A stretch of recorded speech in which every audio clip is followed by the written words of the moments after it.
Hello, and welcome back to another episode of the Fan and the Critic podcast. I am your co-host, as always, Paulo, and I'm joined by your regular host, Carson, who's taken a back seat to hosting duties because he's too scared, considering what we've watched this last week or so.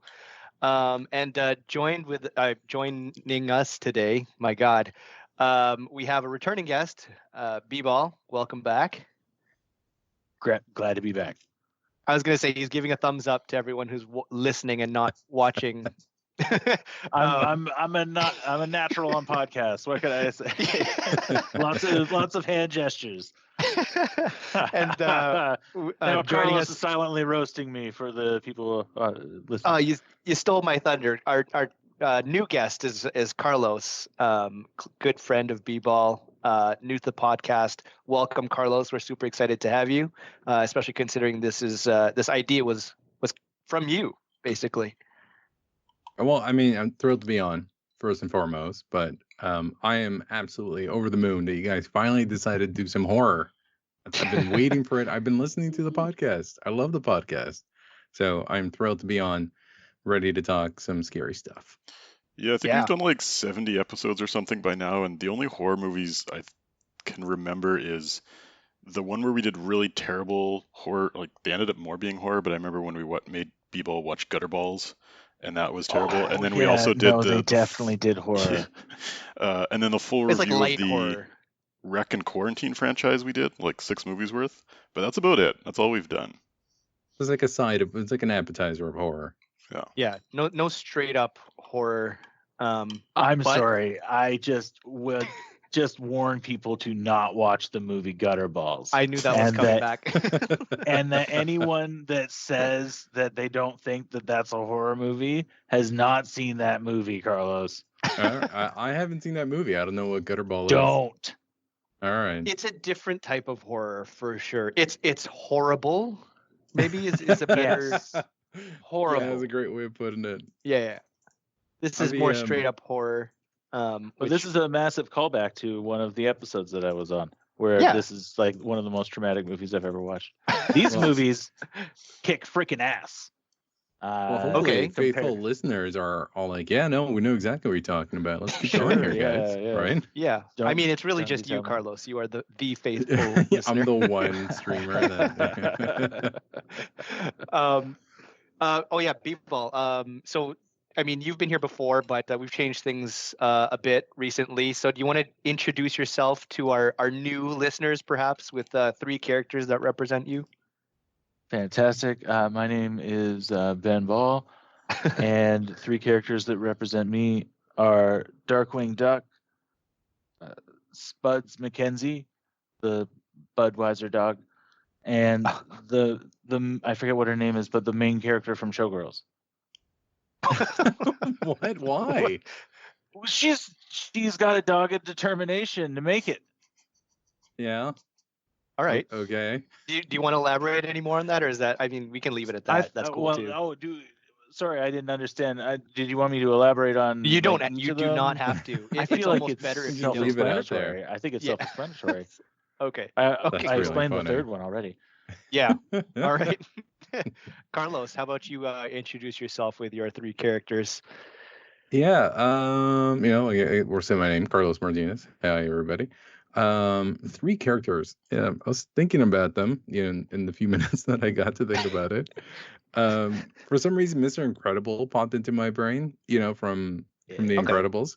Not necessarily for any particular reason that he's a superhero or anything, but just more like retired, old, like wanting to get back into shape, kind of Mr. Incredible.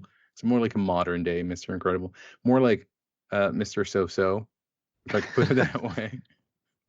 And I'm anybody who knows me knows that the one thing I identify myself with more than anything is being a dad. I love my kids. I got 3 boys. One is 16, driving, super scary. He's really good, but still scary.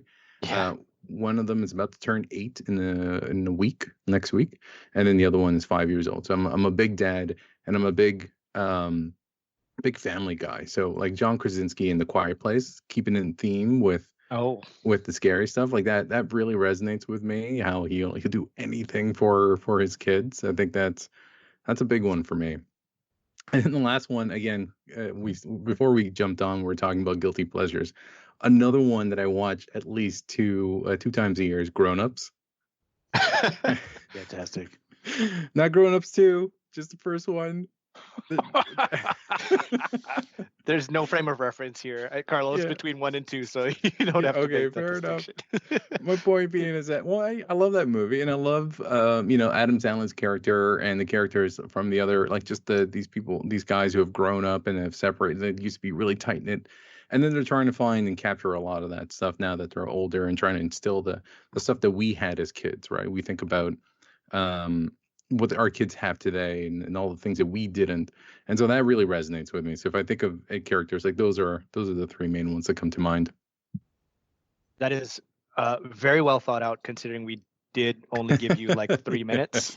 So thanks, Carlos. That's a great introduction. To be fair, it helps that I've thought about it in the car when I've been listening to you guys. I've been driving into work and I'll be putting on your podcast, and I heard you guys asked this. I think the last one was with Ben Wolk. And there was a dad episode, and you guys asked them what characters. And in my brain, I'm like, what characters would I pick? So it helps that I was listening, and I'm a fan of the show.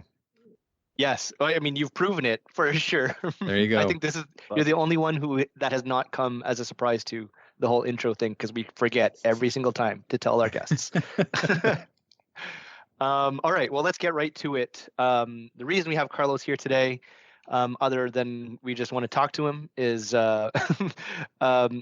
he's finally getting us to do horror. So we focused in on the Conjuring universe, the CEU, Conjuring Extended Universe, which encompasses Annabelle, and we are going to, in the interest of time, we're going to disregard The Nun, although it may come up in our conversation. But we all did quite a bit of research, which was extremely difficult for most of us. I can already tell. I get the sense that Carlos loved it. Walk in the park, weirdo. But yeah, I mean, let's just get right into it. Let's start off with The Conjuring. Does anyone want to give like a quick, high level, what is The Conjuring to anyone who has not seen it? I mean, I think, Ben, I'd love to hear your synopsis based on all right. What you saw through your fingers, right? Sure. Yeah. All right. So The Conjuring, they kind of open on I forget how they open. Anyway, so this family moves into this house, and the house, it's not the best house, and they got a really good deal on it. And they need it because they got a big family. Anyway, things start getting a little weird, and stuff starts slamming. They play the creepiest game of all time. Spoilers, but the game they play is just hey, someone stab me, do something bad while my eyes are closed. The game. The clap, that's part of the movie. Clap with your there's no stabbing eyes covered. Involved. Yeah. No, but could someone do it? Yeah, real easy. Okay. You're basically watching someone blindly echolocate towards claps. It happens in the movie that it's a bad thing. So you've never played blind tag before, B-Ball? That exists Marco Polo? for real? Marco I've played Marco Polo in the water, but not walking through this strange house I just moved into with an open set of stairs. James Wan executive produced another basically Marco Polo, right? There's another scary movie that came out I think a couple of weeks ago. It's called The Night Pool Swim? or something. Night Swim, thank you. Yeah, The Pool. The Pool. Just keeping it in theme, with James Wan. Yeah. I did not do it. I did not. I did not. Oh, hi, Mark. In the pool. I did not splash her. Yes. Okay, so they, they're there, and stuff starts happening, and it's a bummer. And the mom starts getting all bruised up, and that's a bummer. And it's why? And then things continue to escalate. When they moved there, I forgot to mention, everything was pretty chill except for the dog did not want to go in, and then the dog got killed bad. Ooh. Yeah. Yeah, and like that's kind of where you're like, ew, things are not cool. Like this is going to be a bit of a bummer. And First then, of all, I think if movies have taught us anything, is one that dogs can absolutely sense things that are not there. Right? And I think we can all agree to that. I agree with that. Yeah. Dogs and babies. Yeah, and babies as well. You know, there's some Sure. spooky stories about babies, seeing things we don't. And it's something about innocent eyes, right? Yeah. But I don't know, the term innocent eyes just kind of like duck walking over my grave right now with the topics. I just don't know. Yeah. So, I but don't like get. an extrasensory perception of like different exactly. views. It's like, how do people not pick up on this? How do they not see this dog obviously doesn't want to get into this house? Is freaked out by it. And also, why is the immediate instinct to just let's just tie it out outside for overnight? I don't know. Like I think Ben and I have dogs. I think this is a time thing more like too. the 70s kind of thing. Like the 70s. I think this was more socially acceptable, permissible back in the day. Right. And maybe, that was something they were going to do with the dog anyway. But yeah. So anyway, dog does not go well, dies. And then there's like a bunch of weird shit where, and then and we could talk about it. There's this one part that I don't quite get. So while they're playing like clap, go F yourself, they discover this downstairs area, which sucks. It's real bad. There's all kinds of shit down there, and like it feels like the ghost lives down there a little bit, or like this witch, but whatever. And but like the furnace is down there, and they've been bitching about the furnace like from the jizump. So like they were always going to have to go downstairs to fix the furnace, but it was behind a boarded up wall. They just never figured anyone would ever be there to try to fix the furnace. Maybe they should have taken a hint, but no, they couldn't. They don't have the option. A lot of people in bad financial states in both of these movies that lead to them getting a home that sucks, and then this is what happens. Yeah. Okay, so not so much an Annabelle, right? I mean, we'll get to that. Absolutely. He's a doctor, for God's sakes. Plot-wise, it's just like fast forwarding. It's demonic possession, and we'll get into the details now. Yeah. Sure. Yeah. Sorry. No, that's fine. No. Yeah. So demonic possession, and then they tag in the folks. The real life demonologists of Edward and Lorraine. Okay, I wanted to guess Lorraine. Yeah. And then so from there they're like, hey, like let's get it on. But like Lorraine's such a gifted like empath and like mystical person that they're worried anytime that she gets near other mystical stuff that it's going to mess her up because she just takes it on. But anyway, they get after it. And eventually they figure out that, the whole, maybe someone else can take it. I feel like, you're going I've taken us this far, tag out. Who's got the hot tag? Who's got it?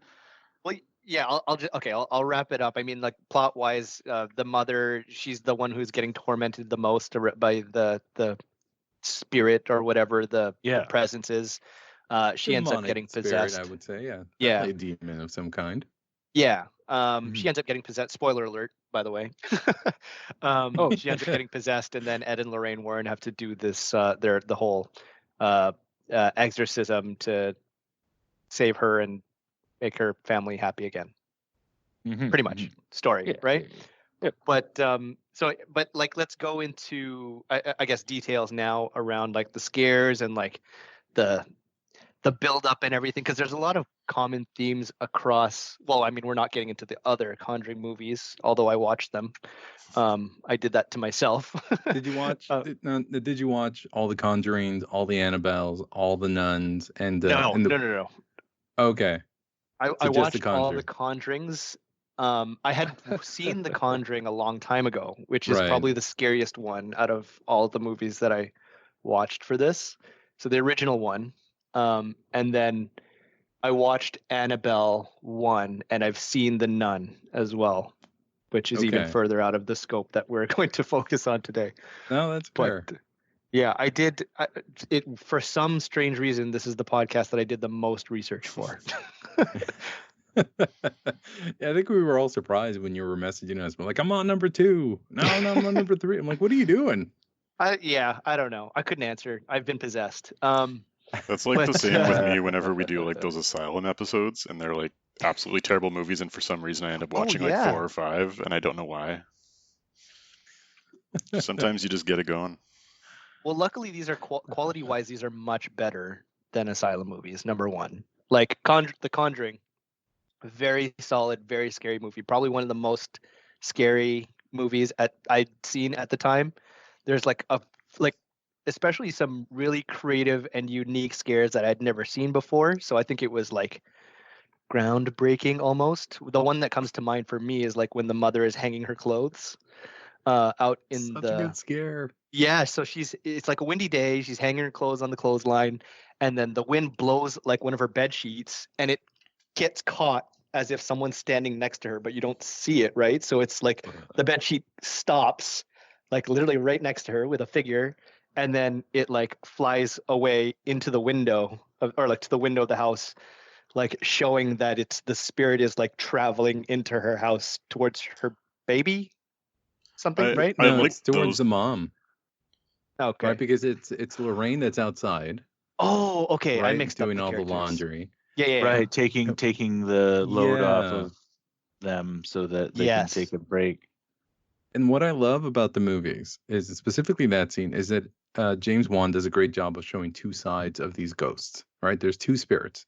There's the demonic ones, those are the bad ones, and then there's the ones that are just trapped in everything that's happening, right? So the mom's like, she made me do it, or the nurse where she's like, she made me do it, or not a nurse, but I Rory. think she was a maid.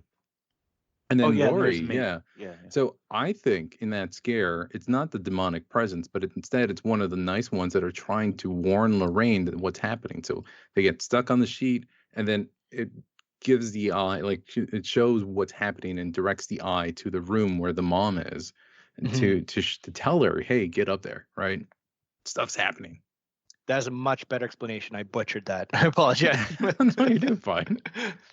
But yeah, I mean, yeah, like I said, really creative scares like that. I don't know what else stuck out to you guys.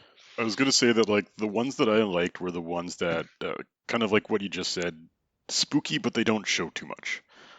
Because especially, and I think that's where you transition into Annabelle, where it's a little bit different. And there's some, actually, maybe I'm mixing the movies together, but there's some scenes where you actually see the demon or you see the things, and as soon as you see them, it becomes a little less scary.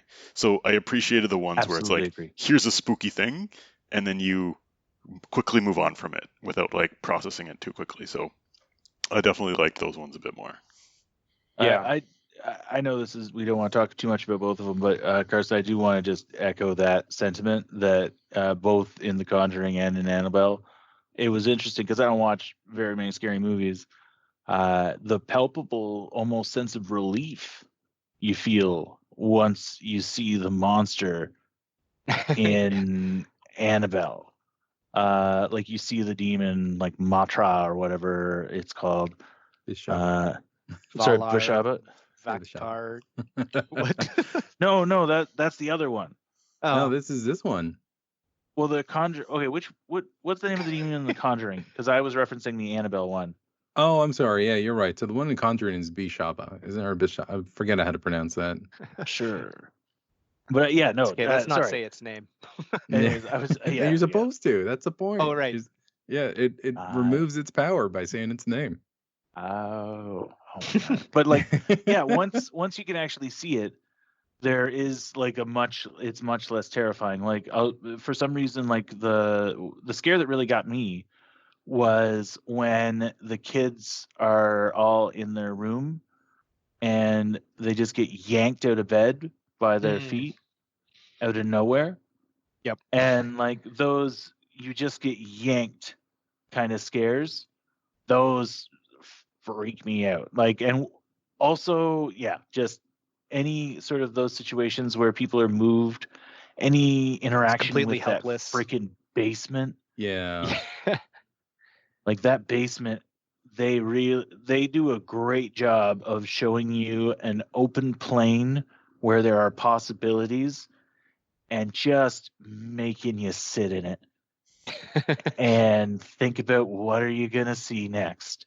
What is the thing that's about to enter or not enter into your view? And it's a really interesting kind of feeling. And I feel like we could talk about it a little later on, but there's this thing that they do to this end in Annabelle where, it's very interesting. Well, the sorry. suspense. No, the suspense. Yeah.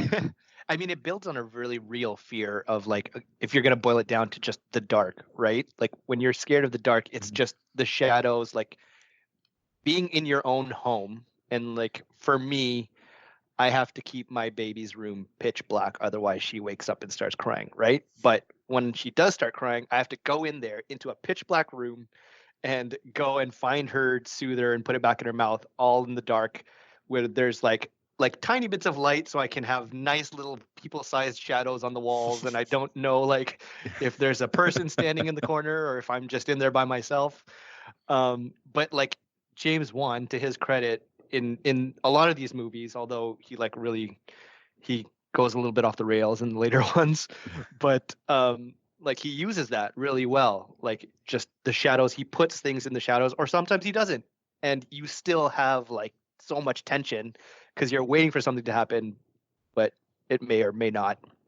So yeah, I mean, it's like, it gives you a really real, I don't know, it makes it a really real fear for you, even when we're talking about something as outlandish as demonic possession, depending on what you believe.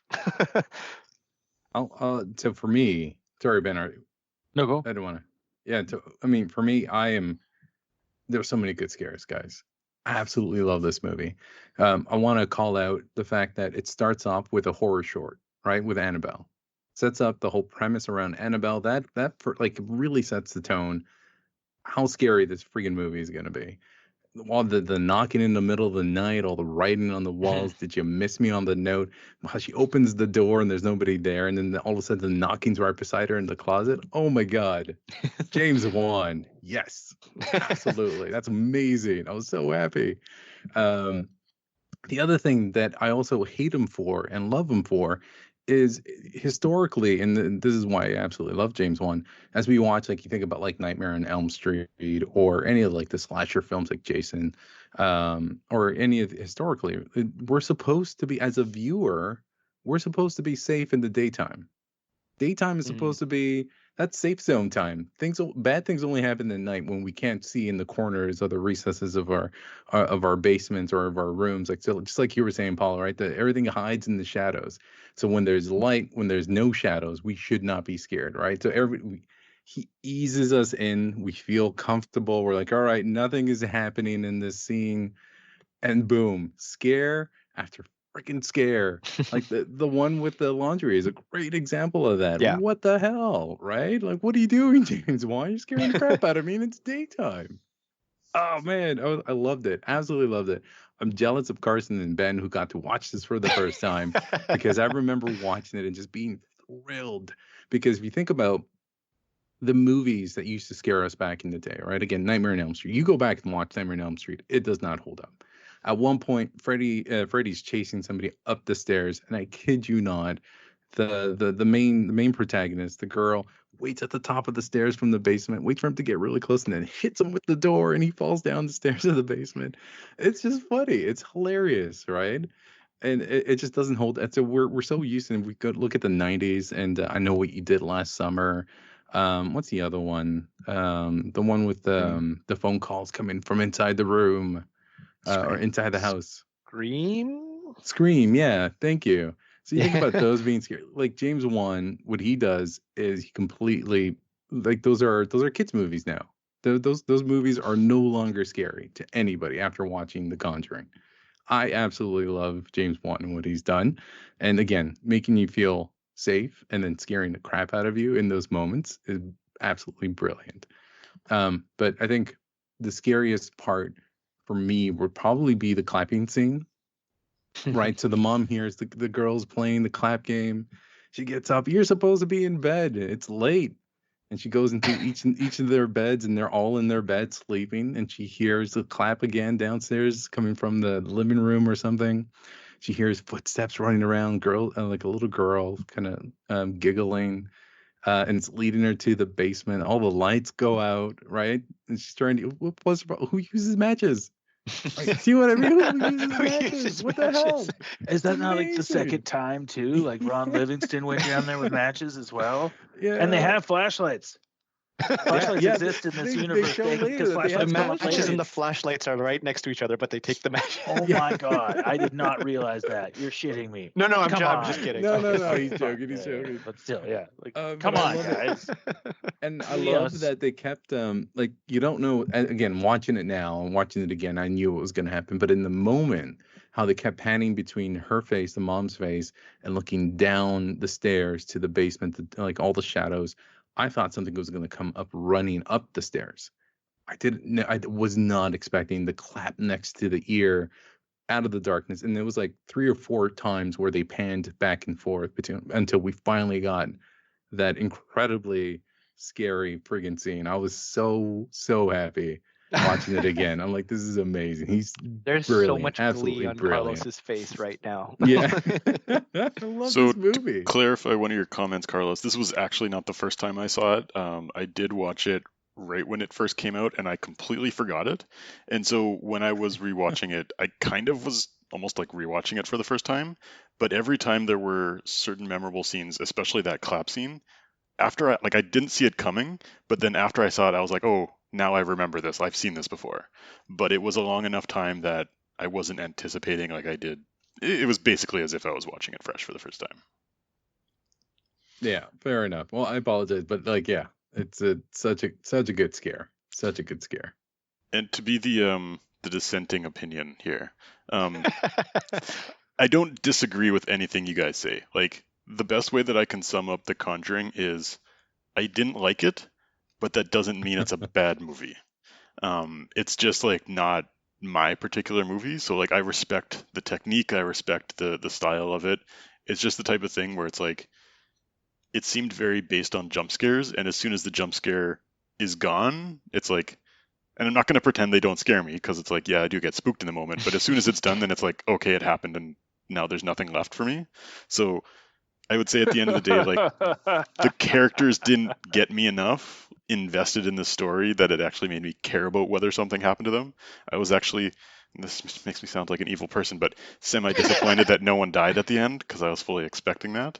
And it was just like... To be fair, a lot of people have died already, right? And that was my favorite part. My favorite part of the movie...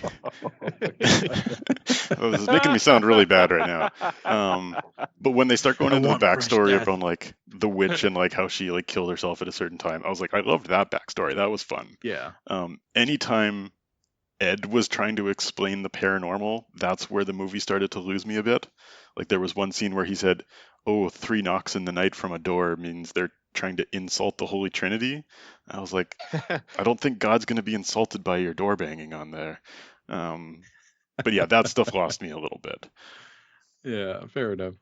So actually, I think that's a matter of perspective. But you mentioned it already, but that is a matter of perspective, because like for me, like the whole spiritual, like demonic angle, or that side of it is what makes it more scary for me, because like slashers, that's fine. Scream, Jason, like it's a knife. It's a real thing. I can see it. I can punch a killer in the face. I cannot punch a demon. So like that kind of stuff. And I was also like, it's a bit of like how I was raised. I was like raised Catholic. So like I believe in like God and all, like both sides of it. Right. So it makes it's a little more real for me. I mean, maybe I'm a little skeptical of like demons and stuff, although there is a fear in the back of my head, which is what makes these a lot more scary for me than anything else.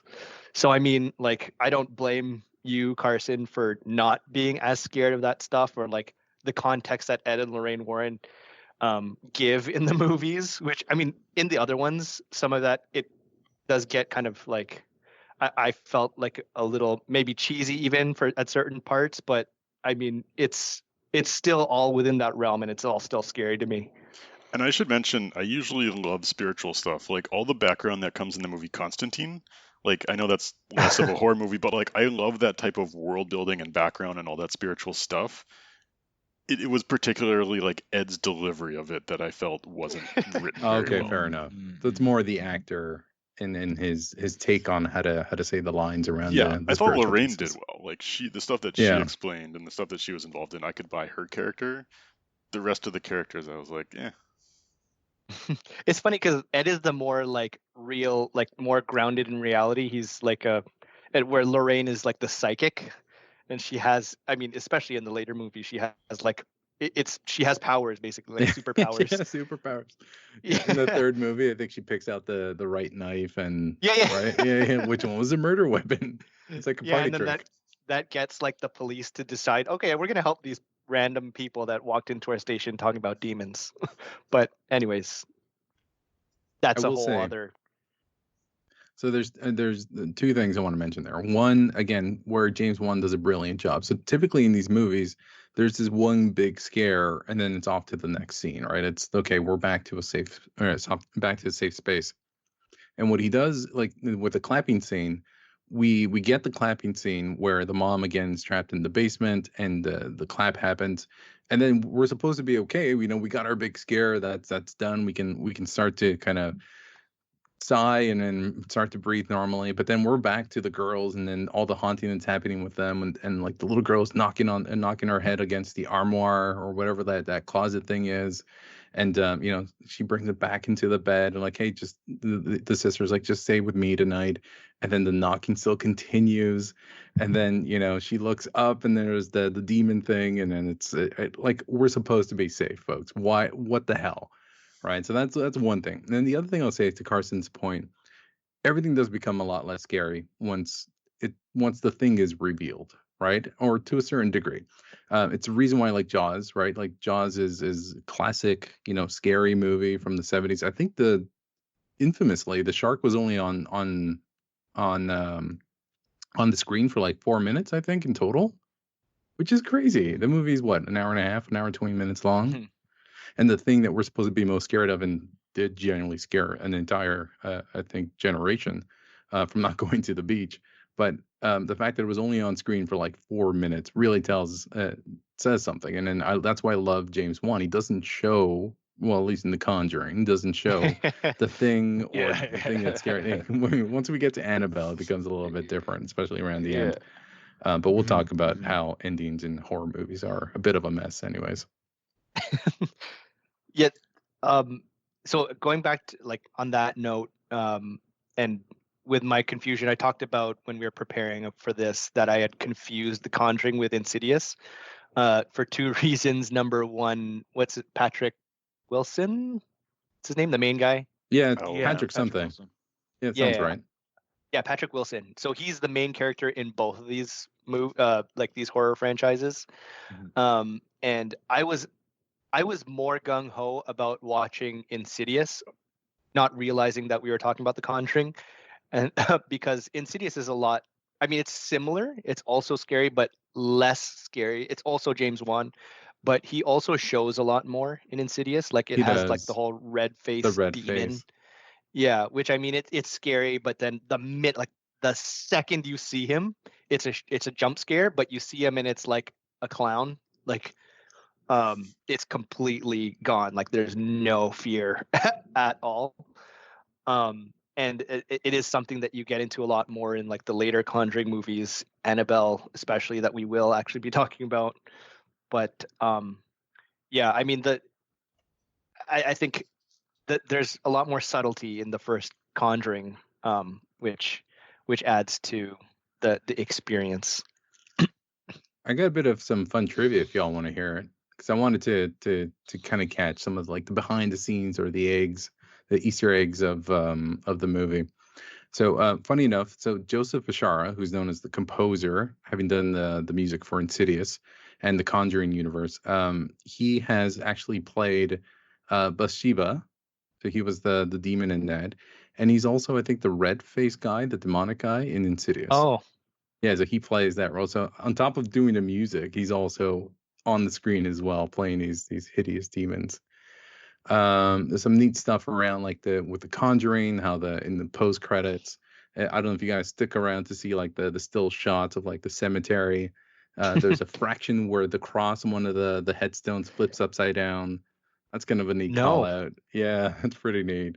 In Annabelle, where they live, the Higgins where they live is 307 Gardner Road, and time where where the clock stopped was 307. Yeah, that was pretty neat. In the Conjuring, the place where Rory hides, you can see the nun. So already setting up little Easter eggs for what's coming up and the stuff that James Wan is doing. You could see the nun in the first Conjuring. You can see Balak.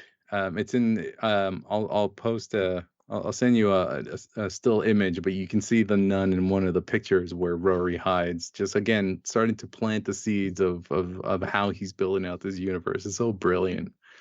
The other part is the real Lorraine is the Lorraine Warren, the real person, because this is based on real people, right? Ed and Lorraine are real people. The real Lorraine Warren is in one of the scenes where they're talking at a university. And so they do a shot of the crowd, and the real Lorraine is sitting there. So I thought that was really cool for them to include the real people on there. What else? You can actually see the Annabelle doll in Annabelle in one of the last scenes in the shop when she's going to. We'll get to that.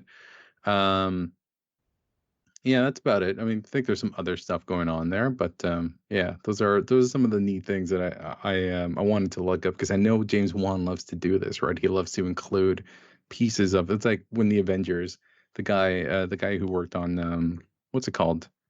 What's that TV show called? Not Modern Family. The Avengers TV or like the Marvel TV show? Yeah, like the movies. He likes to incorporate stuff from Arrested Development. So you can see the Arrested Development truck in one of the scenes in the airport scene when in Civil War. Oh, right. So like they like to include. So I love James Wan because he loves to include bits and pieces of the things that he's thinking of and also things that he's worked on into some of his movies. Cool. I didn't know that. So I was going to save this question later, but since you brought it up, I'm going to ask this question of you guys. The nun, in story, how does that actually connect to Ed and Lorraine and like any of these other things? Or does I'm going to have to let Carlos answer that one because I don't really remember. I watched The Nun, but I don't know the exact connection. From what I remember, and I'm sure there's listeners out there going, no, that's not what it is. You idiot. I believe the demon Valak is the one who's actually shown as the nun. And the demon Valak is also the one that manipulates Annabelle. So I think there's shots of in one of the Annabelle movies, him holding, and there's a connection between the two different demons of Bashaba and Valak. So that's the connection there. So there's a bunch of demons, and Ed and Lorraine have encountered Valak in the past, technically in the timeline of things, and there's that connection with Annabelle. Yeah, I remember. So this is going into like the second Conjuring. The nun starts showing up a lot more. Yeah, I don't remember chronologically. Is the second Conjuring supposed to be after the first one? Yes, it's linear, right? Yeah. Okay. The nun, I think, comes first back in the 40s, 30s. Okay. Yeah. Oh, like the time period where the nun movie is set. That's like a lot older than everything else. Yeah, so the nun starts in 52, and then it's Annabelle Creation at 58. Annabelle in 1970. The Conjuring then starts at 1971. Right. And then so in The Conjuring 2, the nun starts appearing more and more as like a direct antagonist to Ed and Lorraine Warren. She's like kind of the sense I got is like she's kind of targeting them specifically. Yeah. And she's also involved with this other British family that's being haunted and possessed. And then the third one, third Conjuring, she's not in, but by that point, there's like 2 nun movies already. Yeah, I think the third one's more around that one daughter that was part of the occult of the Rams. I forget what the Yes. actual, and she's the one who's possessing whatever and messing things up. Yeah. Once we get to the third one, it has nothing to do with anything that's happened so far, other than the fact that there's a connection between the cults of what are they called? Something of the Ram. Y'all something remember? like I that. forget. Yeah. No.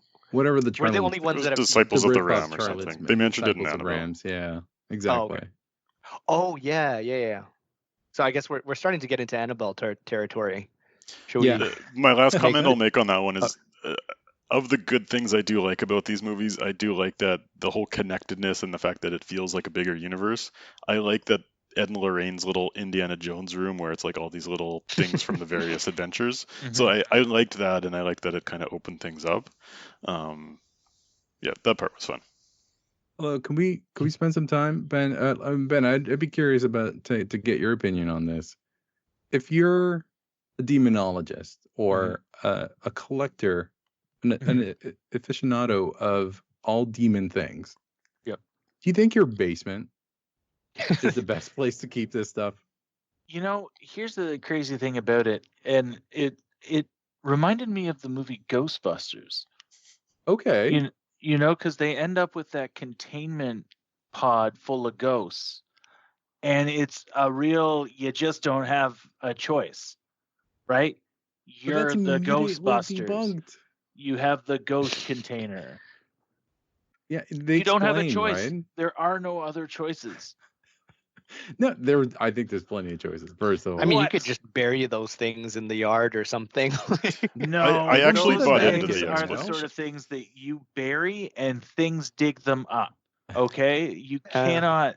It's That's better fair. to actively monitor them than just let Slimer run around the hotel and eat all the food.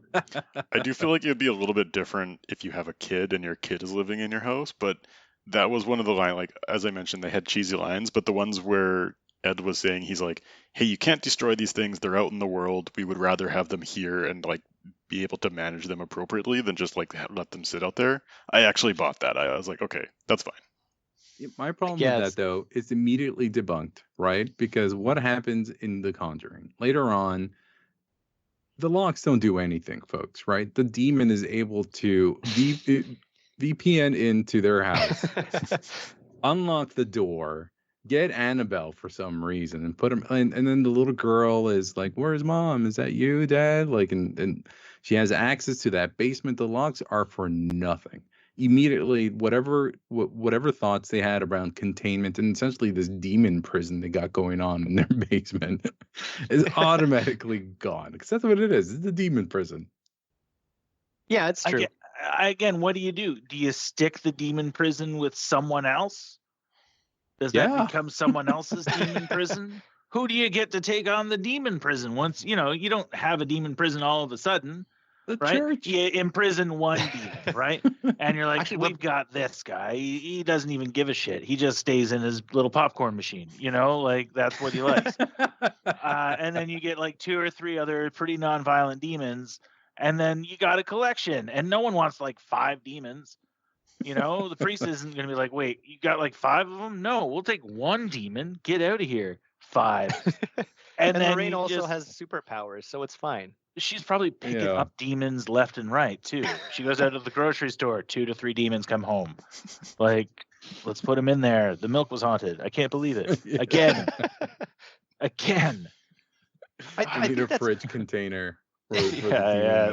Yeah, they got to fix that fridge. All right. 3rd body this month.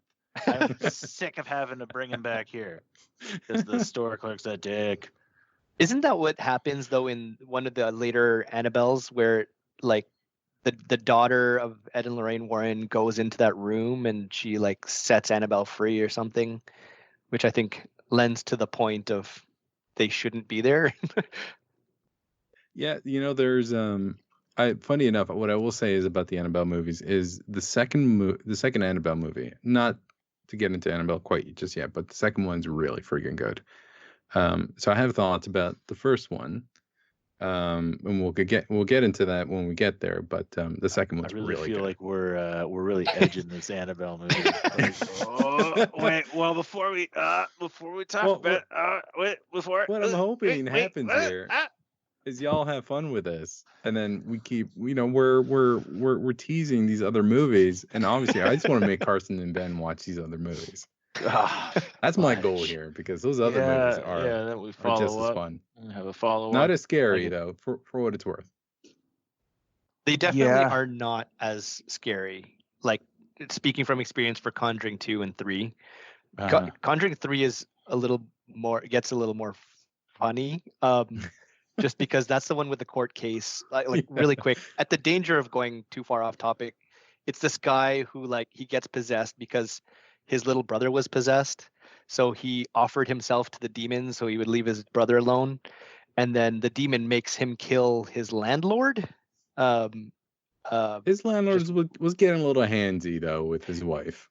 Yeah, they were like, him and his girlfriend or wife were dancing, and so it leaves it like it could be a question of like, oh, was he really possessed, or what, did he just get jealous, right? So like, there's a court case, and then the part that made me laugh is in the courtroom, they're like, he's giving his plea, or the defense attorney is giving his plea, and they're like, we plead not guilty for the cause of demonic possession. I just remember thinking, like, this is so irresponsible. If it's like, if thinking in real life, like, yeah, what lawyer is like, what Trump lawyer is out there? Yeah, like with a straight face, my client did not do this because he was possessed by a demon. Yeah, straight to jail. Like, this all sounds more interesting to me, by the way. Right, and before we get into Annabelle, one other thing I wanted to talk about is like the powers that the demons have, because I think I was picking on something there that they kind of hint at, and I wanted to get your take on it. Like, in a lot of ways, is it that they don't actually touch anybody and they just kind of spook you into like falling or tripping or, stabbing yourself accidentally, or, it shows you a vision that requires that you cut their symbol in your arm, but you're doing it. And it's more just the trickery of showing you things and a little bit of telekinesis. yeah, like, there's a lot of telekinesis happening for sure. Yeah. But yeah, like they can manipulate objects, is a big thing that they can do, and they seem to every now and then be able to move people. But it's like gradual, right? Well, yes, because that's part of their tiered, right? Infestation, oppression. What was the other one? Those are actual. Yeah. No, I watched the movies. Yeah. Infestation, oppression, and the one where they actually possession, right? The 3 stages. And yeah, it was something that was really fascinating was all the different ways that they would the different kinds of oppression that would occur, and like the different ways that people can be made uncomfortable. And again, that slow burn, like, ew, everything's gross. And then also I think they play around with something there with giving bruises to the mother, because immediately, because we're watching a horror movie, you worry that Ron Livingston's doing something. And that there's a specter, because there's the husband, yes, because there's always some sort of darker element of it. In these movies, it's that there's a darker element that occurred in the past, and now it's, latching on to these regular old folks, which is also kind of an interesting thing for horror films, that like there's pure innocence being attacked here.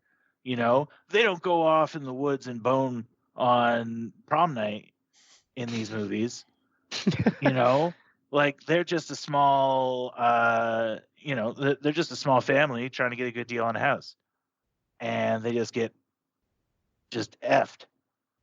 Buyer beware, right? Yeah, catching the wildest strays of all time over here. This family, just because a witch that's super metal went out hard at 3:07 in the morning. Can you imagine, because is everyone else picturing the same thing, that she killed her kid or made the maid kill her kid? Yeah. And then went outside, climbed up on top of that branch, said, "Hail Satan, anybody tries to get my land, they're fucked," and then just jumped off, snapped her own neck, and died hanging from that tree. Right? Like, that's what happened? That's legit what happened, yeah. in the morning? 3:07.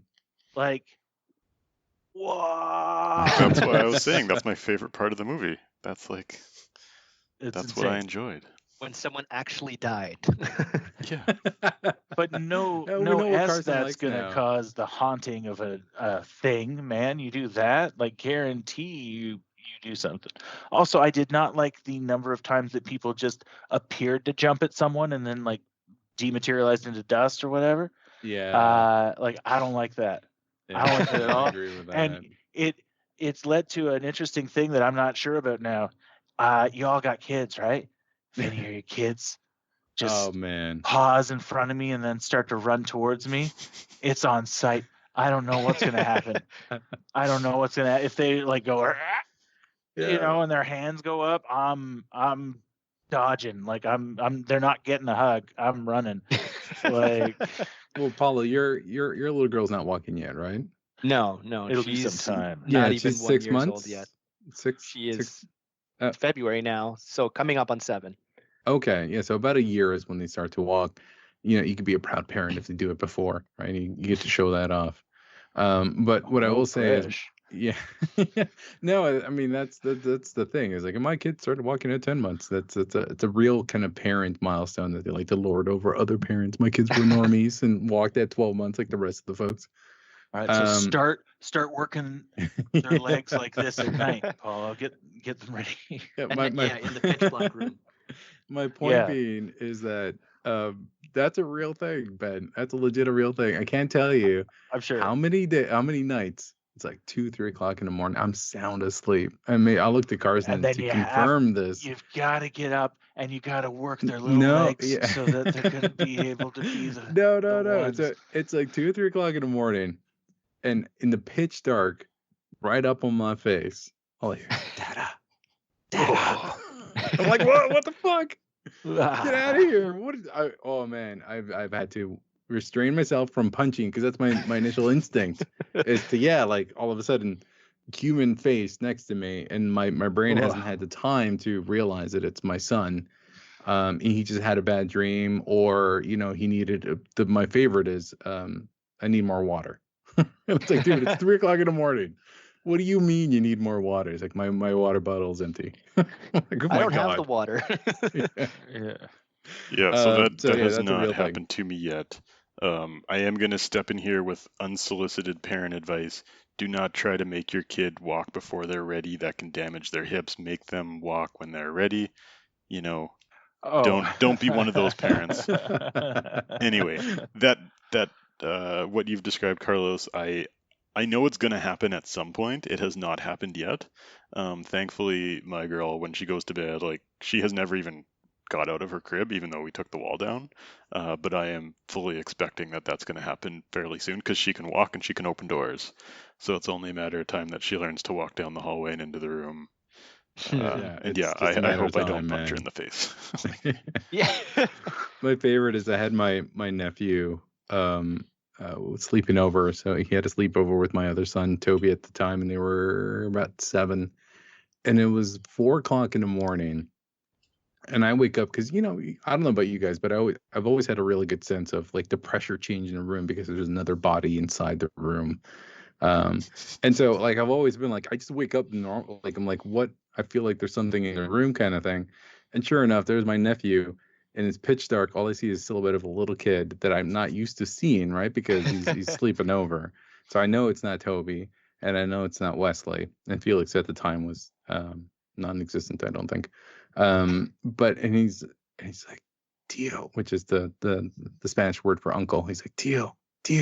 I'm like, dude, what, what's going on? He goes, I'm hungry. I'm like, fucking it's 4:00 in the morning. How are you hungry? And why are you freaking me the F out? So Like, what do you want? What do you want? Make you some burgers? 4:00 in the morning, dude. when I was watching The Conjuring for this, I had my baby monitor next to me, and she was asleep. And then there was a scene when there was something quiet happening, and all of a sudden I hear this little like baby talking. And I thought that it was part of The Conjuring, but it was just my daughter talking in her sleep. So yeah, maybe don't watch these movies with a baby monitor beside you. Or when you have a baby in general. This is a lot. This comes into play a lot more with Annabelle, considering my daughter is around the same age and size as the baby in Annabelle. Oh my god. So that definitely made That's things awesome. worse. Maybe that's a good segue into Annabelle. Maybe one of us should explain the movie Annabelle. Yeah, there you go. Who wants to? Carson or Carlos, do you want to take a stab at? I'll let Carson take. Again, I like the people who haven't seen it and have lived. And I love hearing their perspective of it. Yeah. So plot-wise, Annabelle. Beginning of the Conjuring movie, they have, like, as you said, that little horror short where they introduce the doll Annabelle. The movie Annabelle is basically the events before that horror short. It follows a new mother and father who have a little kid. For some reason, the mom is into collecting creepy dolls. And there's, like, what would you call those, like Satanists living next door that I can't remember what actually happened. Either they murdered somebody or they tried to murder the family. And as a result of that action, they ended up killing themselves, and the demon went from them into the Annabelle doll. And basically, the demon that lives in the doll kind of tortures them or wants to take the soul of the baby, I guess. Wants to take a soul, period, right? Regardless of what it is. Yeah, and they establish some rules around, they can't just take a soul. A soul has to be offered to them. At some part, they say something about, like, oh, a baby can't offer their soul, so I don't know what that means. I did text you guys or just finishing in the movie that this was one of the funnier movies that I've seen in a while, and it was just one of those things, and I can't remember what line of dialogue it is, but within the first, like, 5 minutes, the writing was just so bad that I was completely out of it. So at that point, I was watching it sarcastically, that none of it was scary, and I was just, like, laughing at the characters.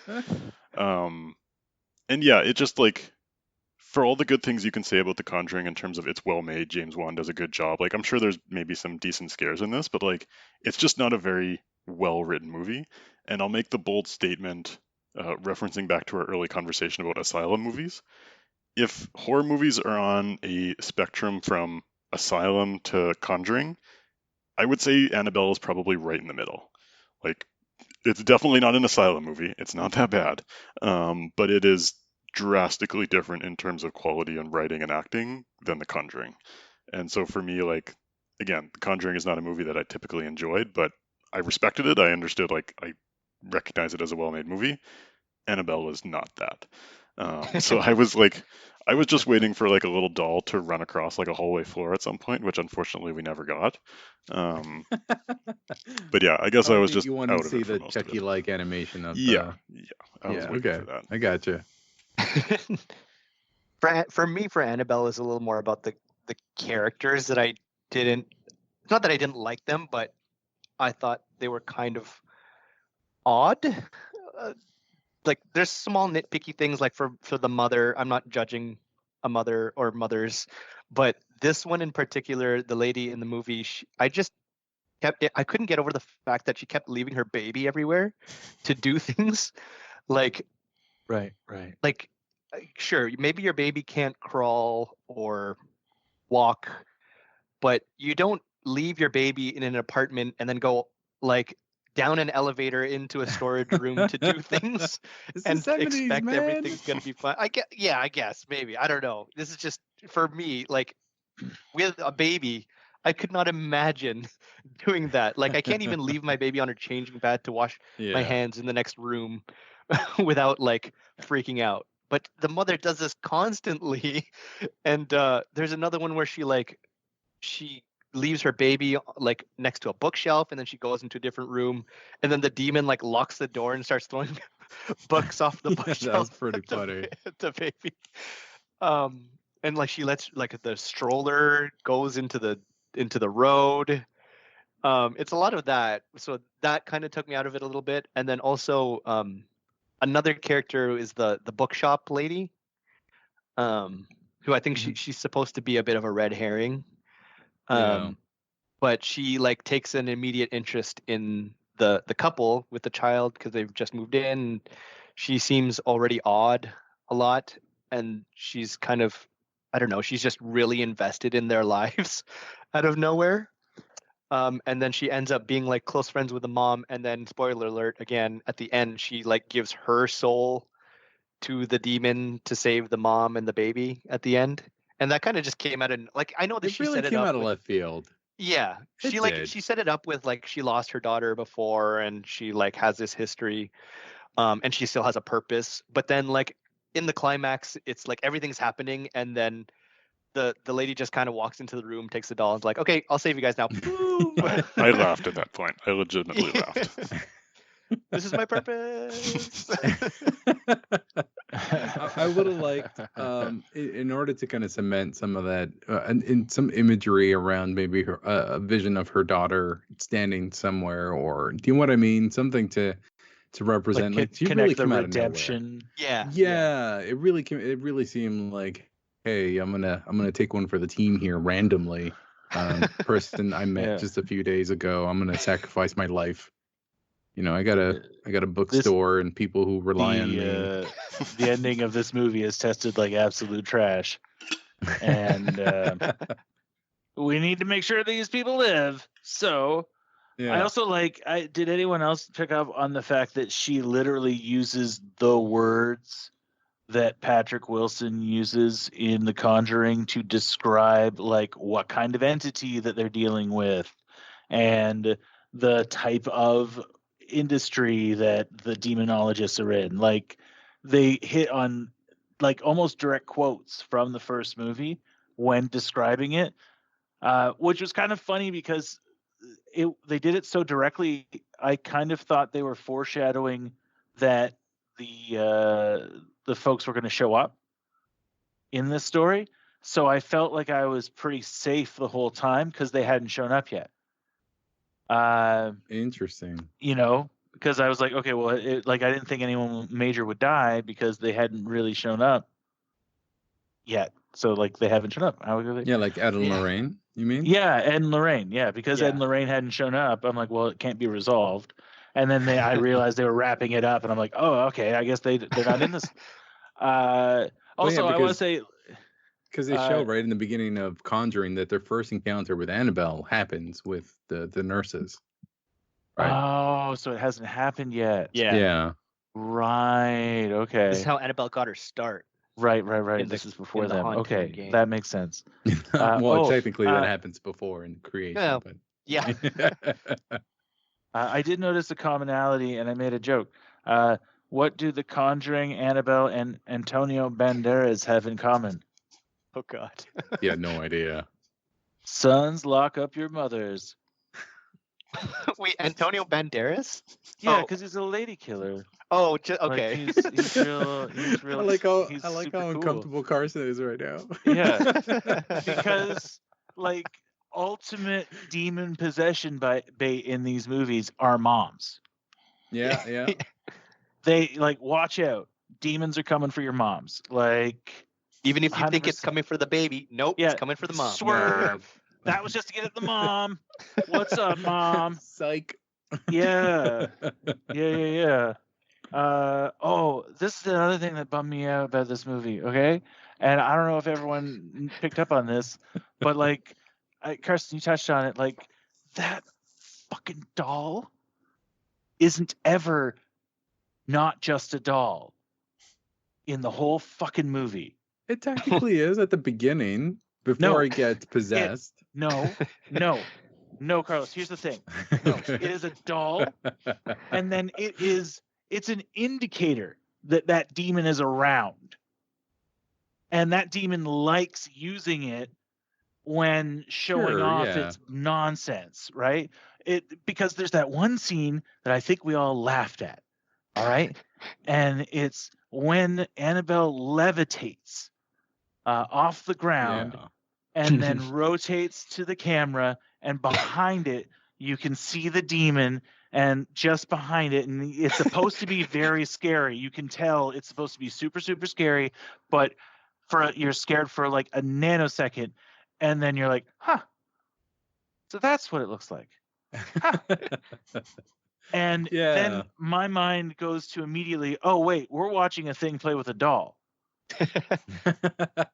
Like, this is a scary demon from hell that's like, this is my doll. I never take my doll. Oh, you think you could see your baby, but the doll fell in the way. You know, like, ventriloquist I'm demon. 100,000 years old, and I've been born in the 7th layer of hell. Like, you make fun of it now, but tonight, as you're turning off the light in your bathroom before you enter your room, there's a silhouette in the corner that looks a little bit like. Don't even talk to me about any of this, okay? One of those action figures on the wall behind you. Yeah. I am in a house with dolls right now. I grew up in a country home with dolls. I literally saw the Amityville Horror, which I've now realized is the same frickin' couple as the basis for that movie too. Yeah. And then had to spend time at my grandmother's place in a room with what? Dolls. Immediately after having seen that movie. And I was like a teenager, like not an old teenager. And it would like start singing, you know, randomly. And when you enter into a room, and then when I left, it would stop. Yeah, my wife's mom has a lot of those kind of historical classical dolls in what they call the sitting room. For Christmas they gave us a Christmas it's almost like an elf, but it's like elf size, like a 1-to-1 ratio of what an elf would be like. And I'm sorry, wait, don't go too fast. So what's like, because when you say elf to me, I picture something that's like 3 feet tall. Yeah, no, it's like 3 feet tall. It's a 3 foot tall elf. Yeah, like a doll. It's raggedy, right? It's floppy, but we put it out. But I'm like, I don't want this demonic looking thing, because I've watched growing up. Sure. I love scary movies, right? I've watched Chucky. I've watched the Nightmare on Elm Street, one of my favorite movies growing up. So I've been prepared to deny any kind of doll-ish kind thing into the house. So when we were gifted, I'm putting this in air quotes, gifted this elf Christmas doll, the thing that I thought was no thank you. Right, what do you mean? And she's like, it's not that bad. And I immediately grabbed it, and it's like, what if I do this? And then I slowly twisted its head and to look at her, and she's like, all right. Immediately, right? It does not take much for dolls to be creepy. Yeah. Let's give it human features. What? Did it look like this one where it was like cut straight out of the trash, and yet they kept it and never decided to clean it? No. I have a note on that. Carson, I see you smiling.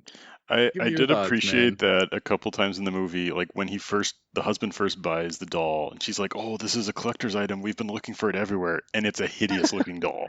And then like at the end of the movie, there's an old grandma. She's like, oh, my young daughter would love this. Like, no, your granddaughter would not love this creepy looking doll. If you look at what the actual Annabelle doll looks like, I could buy people wanting to get that doll, but not the creepy looking one, man. Yeah, it's a Raggedy Ann doll. It's just a standard ass. It's super spooky. I'm sure you've seen the clips of the like Lorraine actually talking about that doll. And she is legit scared of this Raggedy Ann doll and the things that it did. It's spooky. It's legit spooky. Like outside of the movie spooky, for like what it's worth, like she is legit scared. Like I don't think people are just that good an actor and not in Hollywood already, you know? Like that was someone like, I think this doll murdered a bunch of people. Like that's legit. So do you think the movie would have been better off if they just had used a replica of their original doll rather than this obviously created creepy doll for the movie? I think it would have been I have creepier. a theory. See, and I have a theory, and I wanted to ask you guys about this. So my theory is, one, they made it creepier just to make it creepier, right? For the sake of it being more demonic looking and more for the audience to be afraid of. Kind of looks like Chucky's kid. Yeah, a little, or its mom, right? Or at the very least. Sure. But I think there's a component to this that there's a lot of people out there with Raggedy Ann dolls. And there's a large collector's market and a lot of money for people who are trying to sell these Raggedy Ann dolls. This Conjuring movie took off, right? It was very popular. Mm-hmm. And we knew that the doll was going to be the Annabelle was going to be the next thing. And it's had 3 movies since.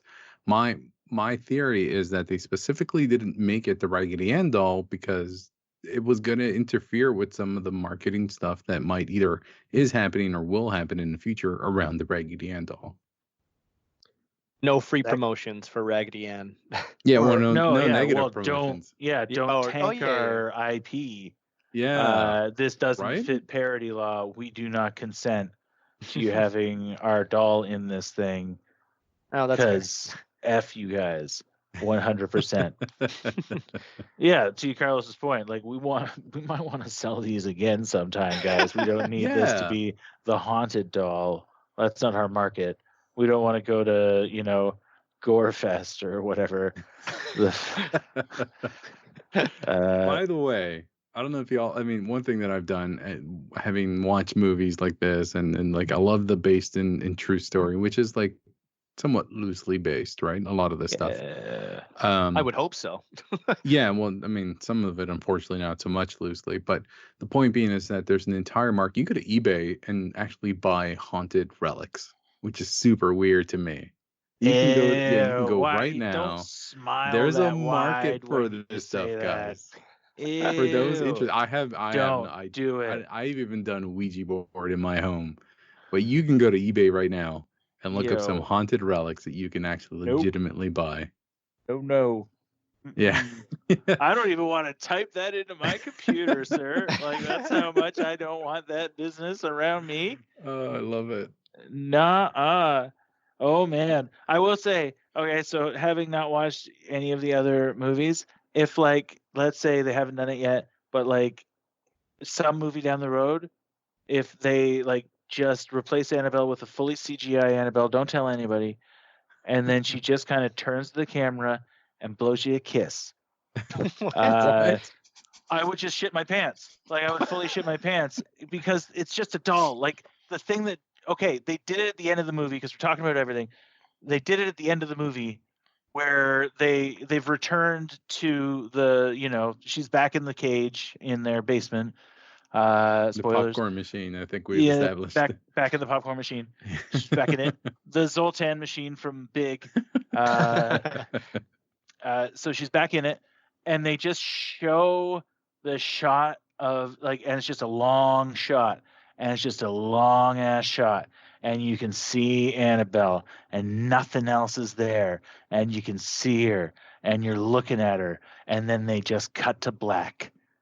And then even when they cut to black, I was fucking scared of what they might show me before they end the movie.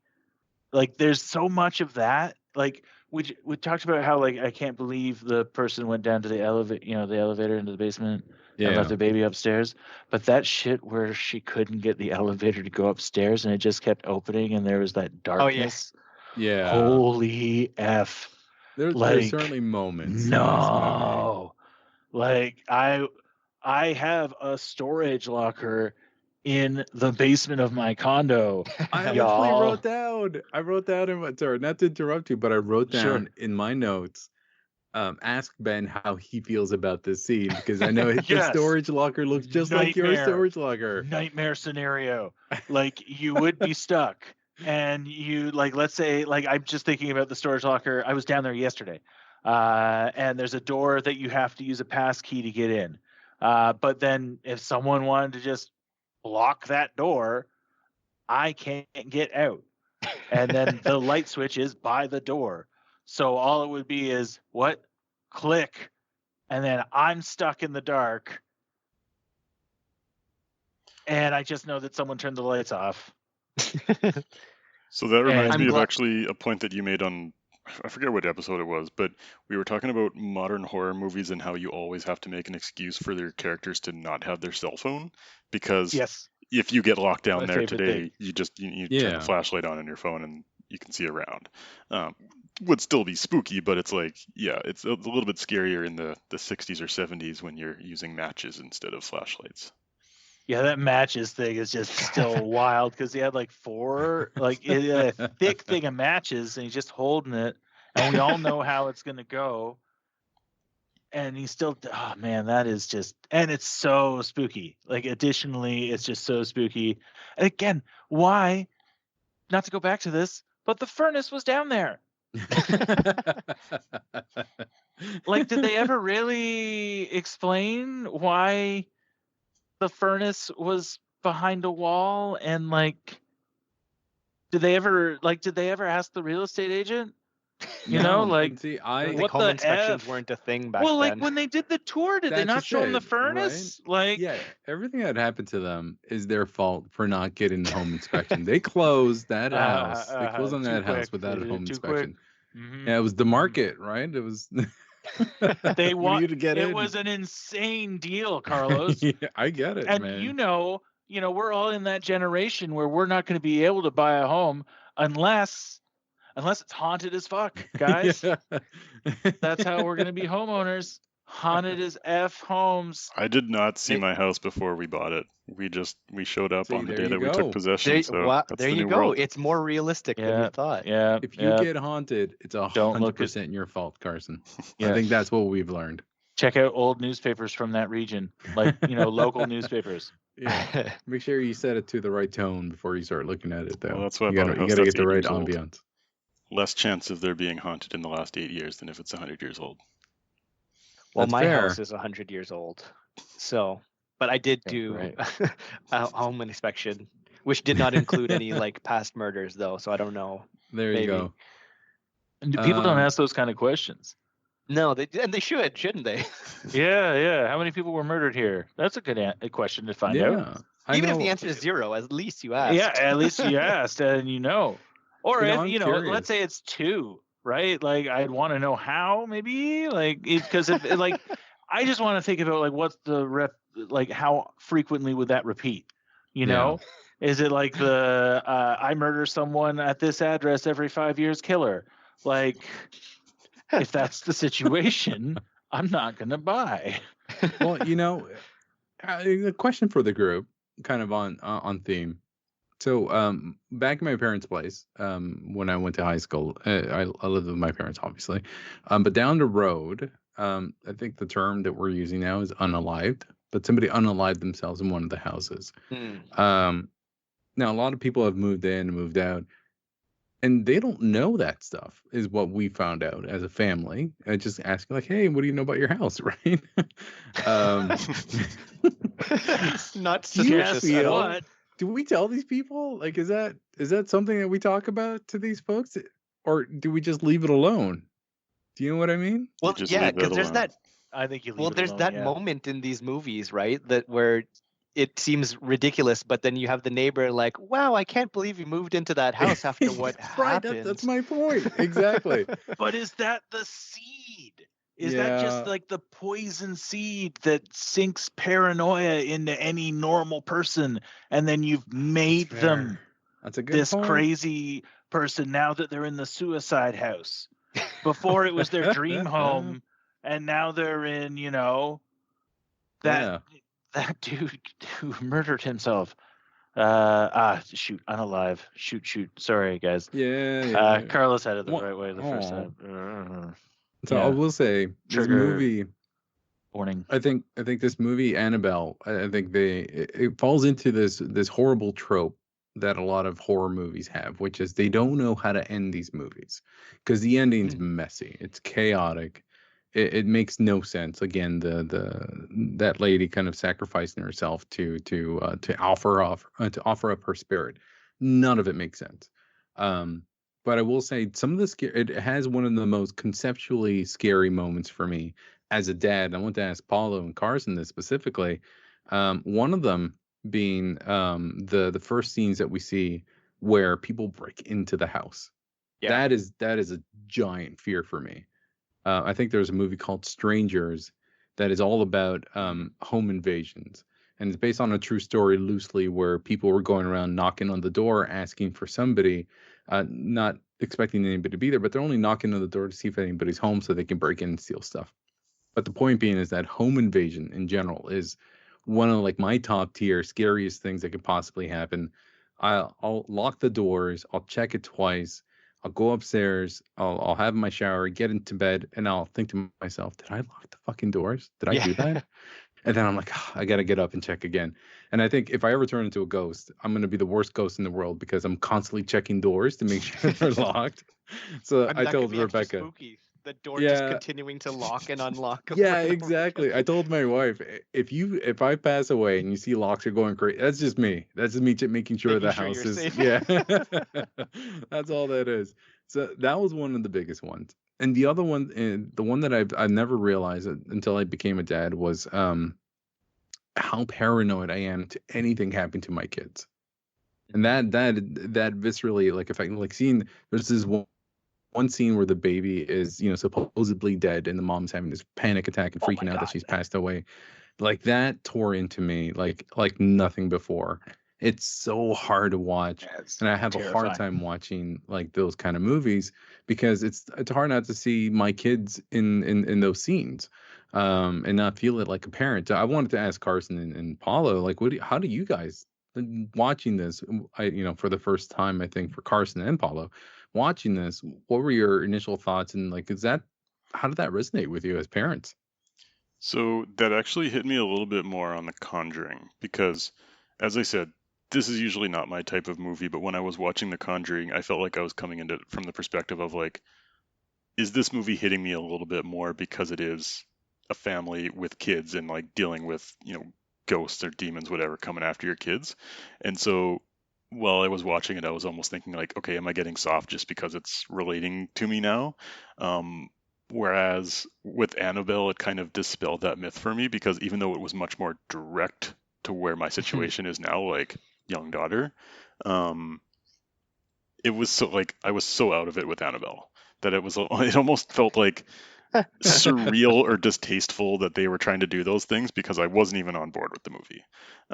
Even though, yeah, the second one where it's like the fake out of whether the baby actually died, like I was like, oh shit, they actually went there. But like I don't think I ever like took it personal, that one. Whereas like The Conjuring, because it's a better movie, I think I connected with that, and like, yes, bringing that perspective, I definitely brought that perspective into that movie. Yeah, fair enough.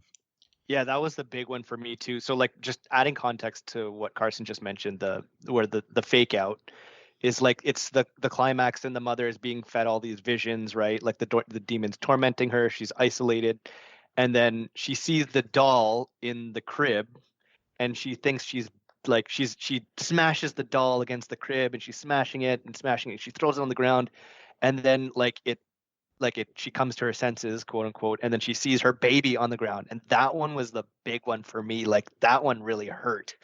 Even though thank God it turned out to be a fake out. Like they wouldn't actually, James Wan, thank you for not actually making that the case where she just bashed her baby. But that as much as Carson really wanted it to happen.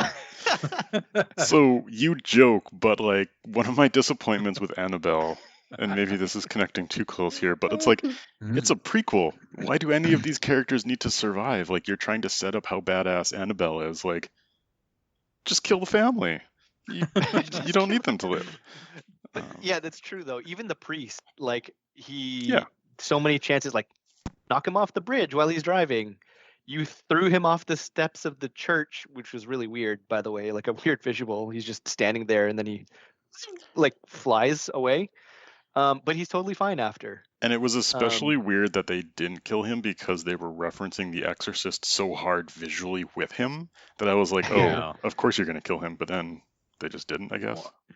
Well, it's hard not to have that visualization kind of connection with The Exorcist anytime there's a priest on screen in the horror movie, right? Well, and I also think they're making those kind of illusions. Like, I think there's a fairly iconic scene, and I believe The Omen, where a stroller like rolls out into the street. Yeah. And they mirrored that in this. Not that every time a stroller goes out into the street and gets hit by a car is it a reference, but I think that's pretty.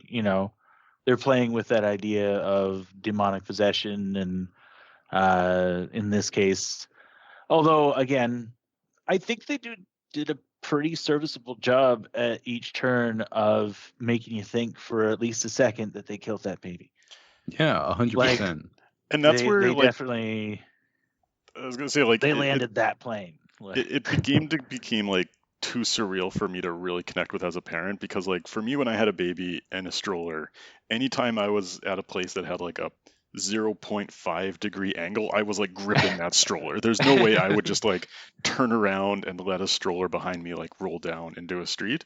So like I think what you were saying earlier, Paulo, about like just what is this mom doing? Like it's almost like disconnecting you from being a parent.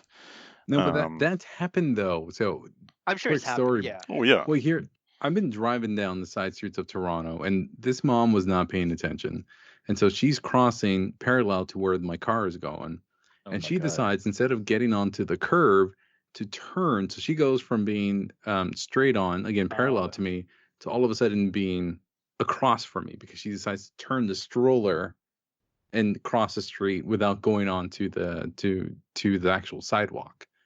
And I had a mini panic attack, because I go from being perfectly safe on the street to all of a sudden being super friggin' close to a stroller because the mom was not paying attention. So my point to that being that's legit. Yeah, like the way that you describe that is something that I would at least connect with as a possibility. And same with like the home invasion. Like, yeah, as like the dad in my house and having my own house, like, yeah, I've become paranoid against like home invasion ever since I moved in here. But it's like, I'm not worried of Satanists breaking into my house and trying to murder me. Like, I'm worried about someone coming in and trying to steal my stuff, and maybe I have to get some insurance stuff while I hide upstairs with my family, kind of afraid. So it's like, again, they just took it a little too far for me to connect with. Yeah, I mean, like, to that note, the setup of the stroller bit also took a little, or the foreshadowing took away from it a little bit, because the mother finds like these children's drawings, those creepy drawings of like a dump truck driving towards a stroller, which I thought was kind of I mean, it's creepy how she found them, like they're like just ahead of her, like dropping down the stairs, but it's just like a child in crayon, which super is actually creative good though, right? Yeah. The perspective she drew was phenomenal. But you also figure that's the demon again, and it's the demon that plays with dolls. So what is going on with this demon? That it keeps doing these. It starts to get a little like creepy in a different way. Is this demon some sort of weirdo? All this kid stuff on top of being a demon. When I see stuff like that in the movie, I think about like behind the scenes in the movie of like, do they have an adult who is trying to draw with crayons like a child, or have they told a child you should draw this image? But now I'm thinking about the demon sitting around with a pack of crayons trying to draw these like a child. Kicking their demon legs. On their legs up in the air. Yeah. With a little juice box. That reminds me of Capri Sun. All the drawings kind of laid out, and so that they can see the sequence. Have you seen This Is the End? Yeah, of course. So like there's the blooper reel, right, where they have the demon, like the shadow demon that's all in black, and then he's just kind of sitting there on his break, so you can see him, and there's like this huge like dildo attached to him, so it's like he's just chilling there with this huge thing hanging off him, like straight up from his waist. That's what I. What do you mean? That's normal size, isn't it? I thought that was normal. Wait, you're talking about the demon with the small dick? in this is the end. Oh, Tiny. That's what we're Yeah, talking that about. one. What did I Yeah. say? That demon with yeah. the micro penis.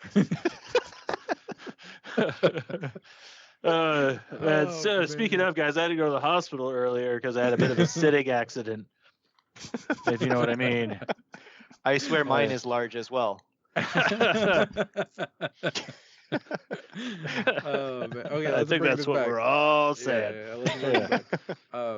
One thing I will say about one thing I enjoyed about Annabelle was how supportive the dad was. I think that was, again, I always like to put myself in characters watching these movies. Like, what would I do?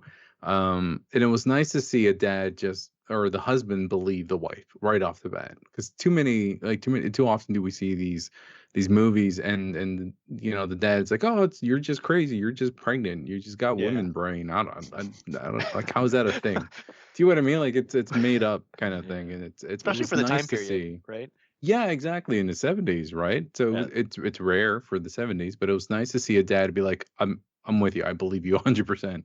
Which is, I think, the approach that I would take. If my wife Rebecca were to say, "Hey, there's this demonic presence and blah blah blah blah," I'm like, let's get a priest in here. Like, what do we do? What's next? You know what I mean? I'm on board. I've watched way too many movies and had too many personal experiences, which is fun to say and not elaborate on. To know that stuff is like legit. Nice. Are we gonna make him elaborate on that? No. No, I mean that's No. a whole other podcast. It'd all take right, too all long right. about all the different things that have happened and to me and my family. All right. Just gonna let it sit there. Yeah. So I'll change the subject. Yeah, all right. I have some Damn questions it. about the other Conjuring movies, which I don't know. If we want to here we have go. another episode, maybe I don't ask these questions and we set another time for it to watch. But I'll just stick to one question. So in the Conjuring one, in the first one, they reference some exorcist they did with some Quebecois guy or some French guy, and that he says something to Lorraine and it spooks her so bad. Do they ever explain that in any future Conjuring movie? They do, because in one of the Conjuring, in one of the, I believe, the nuns, that scene plays out. So they revisit that in either that one or La Llorona, which is how you actually say that Is movie. that part of this universe? It is, yeah. Oh. So when you look at the Conjuring universe, they got Annabelle movies, The Nun, The Conjuring, obviously, and then they have La Llorona, which is how you say that in Spanish. And I think in one of those movies they actually play that out, that whole scene out. But now I don't actually remember the details around it, so I can't answer that question for you. But I know they do actually address it and play out that scene. Okay, because that was like the one thing I was curious about coming out of The Conjuring, is like I wanted to know more about that scene because that sounded more interesting. But I guess if it took them quite a while to get there. Yeah, I think it's like 3-4 movies deep. Oh, I would recommend, Carson, the third Conjuring. The one with Judge Judy. With Judge Judy, yeah.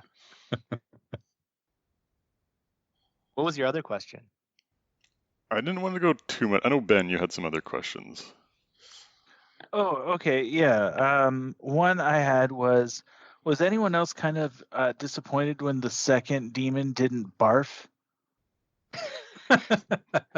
Like in The Conjuring, the demon barfs, but in the Annabelle movie, no barfing. I don't know. I like that's because the possession is at the doll level and not at the individual level. Oh, once you get up to the individual level, there's the barfing. That's where the barfing happens. Yeah. Oh, okay. That's a manifestation of the haunting. And I don't know, are any of you guys big Doja Cat fans? No. I mean, not particularly a fan, but I enjoy some of her music. So I'm a pretty big fan, and I listen to most of her singles that come out, and I watch most of her music videos. And she has a music video called Demons, and she basically stole writ large the image, or a very close image, of the demon in Annabelle. And she is on the roof, kind of crouched for a lot of the music video for the song Demons. So again, like once they reveal the demon in that movie, I'm like, oh, that's what Doja Cat based that music video off of too. I that's thought you were where it's thinking, like, oh, that's Doja Cat. Yeah. well, that's where she got the inspo, you know, like that's where my. And then they literally show it up on the roof at like, and it's supposed to be really spooky, and then it does that thing where they can lunge at people, but then they just disappear. Did that take you out of the movie? Like when you're watching The Conjuring and you see Bathsheba at the top of the armoire, you're like, oh, it's Doja Cat. No, not in Bathsheba. Oh, okay. Not in The Conjuring. The Conjuring, it looked a little different to me. I don't know why. But no, it was you were like it's James Wan X, Doja Cat. No, it was literally collab. like Valak. It literally, you guys are gonna see it after this. You look up the Demons music video, and you'll be like, "Holy crap! Yeah, no, that's it. She just used that image." I don't like that Ed explicitly said that there are no vampires. Go F himself, Ed. Like, I love that line. Line because he's a firm believer of all this paranormal activity and spirits. And honestly, like growing up Catholic, like Paula was saying, there's a lot of imagery here that really resonates growing up and going to church every Sunday. The whole concept around, like, if you believe in God, then you have to believe in the devil, because the two that came up in the third one. Yeah, like those are like you have to believe. If you believe in angels, you believe in demons, right? So I love that line because it's so ridiculous. It's hilarious, right? It's the idea and the concept that he believes in all this stuff about demons and devils and relics that can be possessed and people that can be possessed. But no, vampires aren't real. That's awesome. Yeah, no. Boo. I also will say, like, it's fascinating because though not raised Catholic, I did go to Catholic school for the first 15 years of school. And yeah, it goes deep, like all of this different imagery, and the idea of demons and temptation and, leading things. And it's very interesting that they really like emphasize the role of motherhood in these movies. Also, like we talked about, like, Carlos, how you feel seeing it as a dad, like they really, like, again, because it's like the ultimate perversion of God's kind of design, right, is for a mother to harm her child. So that, if you can get someone to do that, then they're pretty much yours, because they've condemned themselves to hell anyway. So why wouldn't they just become now your thrall? Like, very, very fascinating, kind of creepy stuff when you get into like the eternal damnation elements that they're indicating there. Really pretty spooky. Yeah, and again, not like to keep beating that same drum, but that's why, again, it does get more scary for me, because especially when you're thinking about, like, imagine it's happening in real life, right? Sure. Or it's happening to you. The only way you can stop it is to say a bunch of words which you may not believe, right? Like, you can't, like, you have to pray, like, and you can't do anything. You have to say a bunch of words to this demon that's trying to kill you and your family, right? And the strength of those words depends on, like, how strong your faith or your belief is. Like, some priests can't even do it properly. So, like, if thinking about like those levels, and this, again, going back to my upbringing and really believing that kind of stuff, that makes it even more scary. So I think, I mean, obviously, when you start talking about the crooked man in the second Conjuring, and like some of these other things, like, sorry, I'm getting into things that no one else I just watched, but yeah, it goes off the rails a bit, but that's like, that foundation is what really gets me. And I think that's where it just, like, different people come into these with like different perspectives because I was also raised Catholic, but for me, the perspective of demons and ghosts, it's like, okay, someone with a knife might actually be like, that's a feasible thing that could happen. Someone could break into my house with a weapon. A demon is not going to come after me. So it's like, either you find it as feasible or you find it as impossible or not. Like whatever your perspective is, it's obviously going to have a pretty big impact on how the movie like reaches you. I'm probably giving myself way too much credit in saying like I could defend myself against like a home invader with a knife. I think I'm a pretty big person in decent shape, but yeah, it's nice of you to circle back on that one, Paulo. I think everyone else was gonna just let it go, but we all felt it. Like you were like, if some kind of human tries to bow up on me, I'll handle it. I'll reach for my bat and we'll see what's going on. Come to my house, mess with my shit. Well, real talk. How many of you have access to some sort of weapon right at the foot of your bed or near it? I have a crowbar right under my in my bed drawer.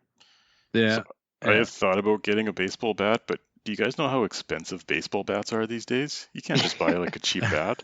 I just legitimately that's a good point. I just bought a bat for my 16-year-old, and that thing was like $200, guys. And they break easy. Like that's not gonna hurt somebody. Like that's just gonna break. My self-defense strategy, like I don't have too much pride that I can just cower in a corner and beg for my life, like I don't need to fight somebody, No, I think it's different though. I think when your wife and your daughter are part of the component of that. Oh yeah. I know that that changes. You're not just gonna cower in a corner. Right, you get into dad mode. I don't know. Depends on the scenario. What is this? What are you gonna do, bud? What are you gonna do, bud? When the guy barges through your door, huh? You're not gonna sit back. No, you better have a bat, maybe a katana, some sort of handgun, so that you can handle what needs to be handled. I think all of us hopefully never have to make that choice or in that position. Sure. Just to add, I wouldn't know what to do about it, but most of the surfaces on in my house have some sort of knife on them, folding knife or otherwise. I think that would probably be, again, probably end up stabbing myself to death, rather than do any harm to any kind of attacker in the home. But that would be the plan. Better to be prepared, man. That's all I'm saying. Yeah, I always say, sure. I always say that like if I lived in I'm fairly anti-gun, and I always think to myself like if I lived in the U.S. I would definitely have one. I don't think anyone should have them, but if I lived there, I would have one. I feel the same way. I'm afraid of scissors being in my house with my daughter. Like a gun would make me more scared. But yeah, I would want it set up in my house in such a way it probably wouldn't be great for home defense. It would be more like if society breaks down and you have to handle business like in a more prepared fashion. Because I would want like the gun is locked in a thing safe. with a thing, and the ammo. I want to do it correct, right? Like I don't want it to be some willy-nilly bullshit where something bad's gonna happen with this shit when I'm not around, like that's a serious thing. I think everyone needs to be very fucking careful with. Oh my God, we've deviated so far. This really gun control, responsible gun ownership. That's what we're talking about today, folks, on the podcast. Responsible gun ownership. But this is real. Like everyone's played out that scenario in their heads, right? Like if someone were to come into your house, like I know where the exits are. I have a little, like I'm in a condo. There's no out. There's one door. Yeah. So but I mean, the good thing is what makes them pick your door. I think that's your main defense. I feel like that's always been the case with the places that I've lived. Like it's always been in sort of like a weird kind of you have to do this and turn around here and go here, such that like if someone was to come to my door, like it was planned. Yeah. They were coming. And so then it's kind of led me to have almost like a fatalistic view of locking my doors. Like, okay, well, I'm locking it, sure, but when the shit goes down, that's not going to matter shit, because if they planned on it, they probably have a way around that too. Or in this case, they'll just teleport into the shadows and leap at me and then scare me off my balcony, and then I'm fucked. And going back to Annabelle, how scary? Again, not a lot of like scary moments I found, but one of the scenes that really I'm like, that was brilliant, where they show the little girl and she runs towards the door, and as she hits the door, she transitions into the crazy lady that ended up killing her parents, and then it's the one that actually possesses Annabelle. Yeah, man, how amazing was that scene? I love that scene. I was legitimately like, whoa, shit, I forgot about that. Yeah, that's I was going to bring that makes one up me too. fear your kids. Yeah, that's the scene that makes me afraid of your kids running at me. Yeah, that's it. That's the one. That's the exact one. Yeah. So next time you come over, Ben. If your kids run at me and then transition into some sort of 20-year-old undead speed freak cult member from the 70s, if they do that, it's on site. Okay, I don't know what's going to happen anymore. They're certainly not getting hugs. So, they're getting an Anderson Silva kick to the chest. Yeah, a double kick. I don't know what's happening at that point. Panic. I'm panicking, especially if it's all three. I'm fucked. There's no way. All three at the same time? All three at the same time. They just and then it's like three of those hippie junkies. God. Yeah, give them the people's elbow in one of those, right? Well, I mean, at this point, they can do anything they want. It's 3-on-1, and they're full-grown, demonic, adult, 1970s cult members from all right, children. So one question the worst I had... boys to men. Oh man.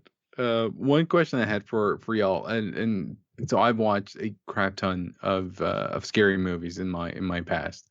I love scary movies. I think when Halloween came around, we had we really were spoiled for choice, and I think I watched every single one of them in the theaters.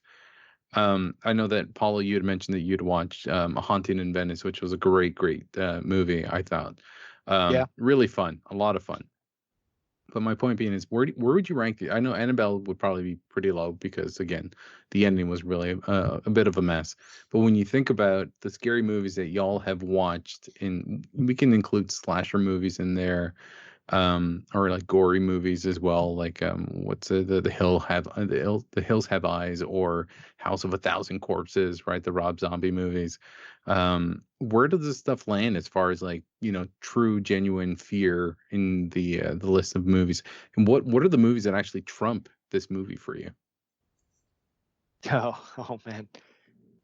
There's a theme. I'm not going to answer first. There's a theme for me though. Like a lot of the ones that have stuck with me and I find the most scary, and Conjuring is one of them. Actually, the first Conjuring are the ones that I saw for whatever reason. Maybe I was forced, but like before I reached my peak and I was like, okay, I'm ready to start watching scary movies. So there's a bunch of those. I'll give my answer after because I'm curious to hear what B-Ball and Carson have. I'll jump in there first.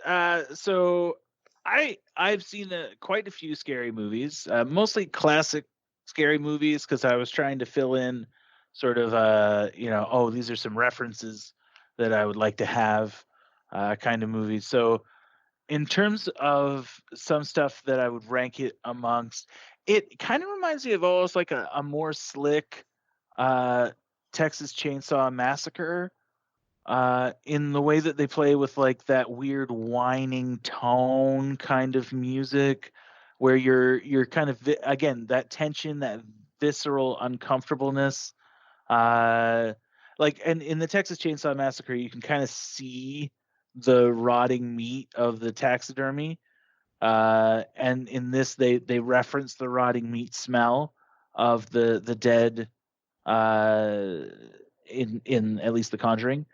So like, again, talking about The Conjuring more specifically, like you can see it really, again, being amongst sort of the better, more uncomfortable horror movies that I've seen.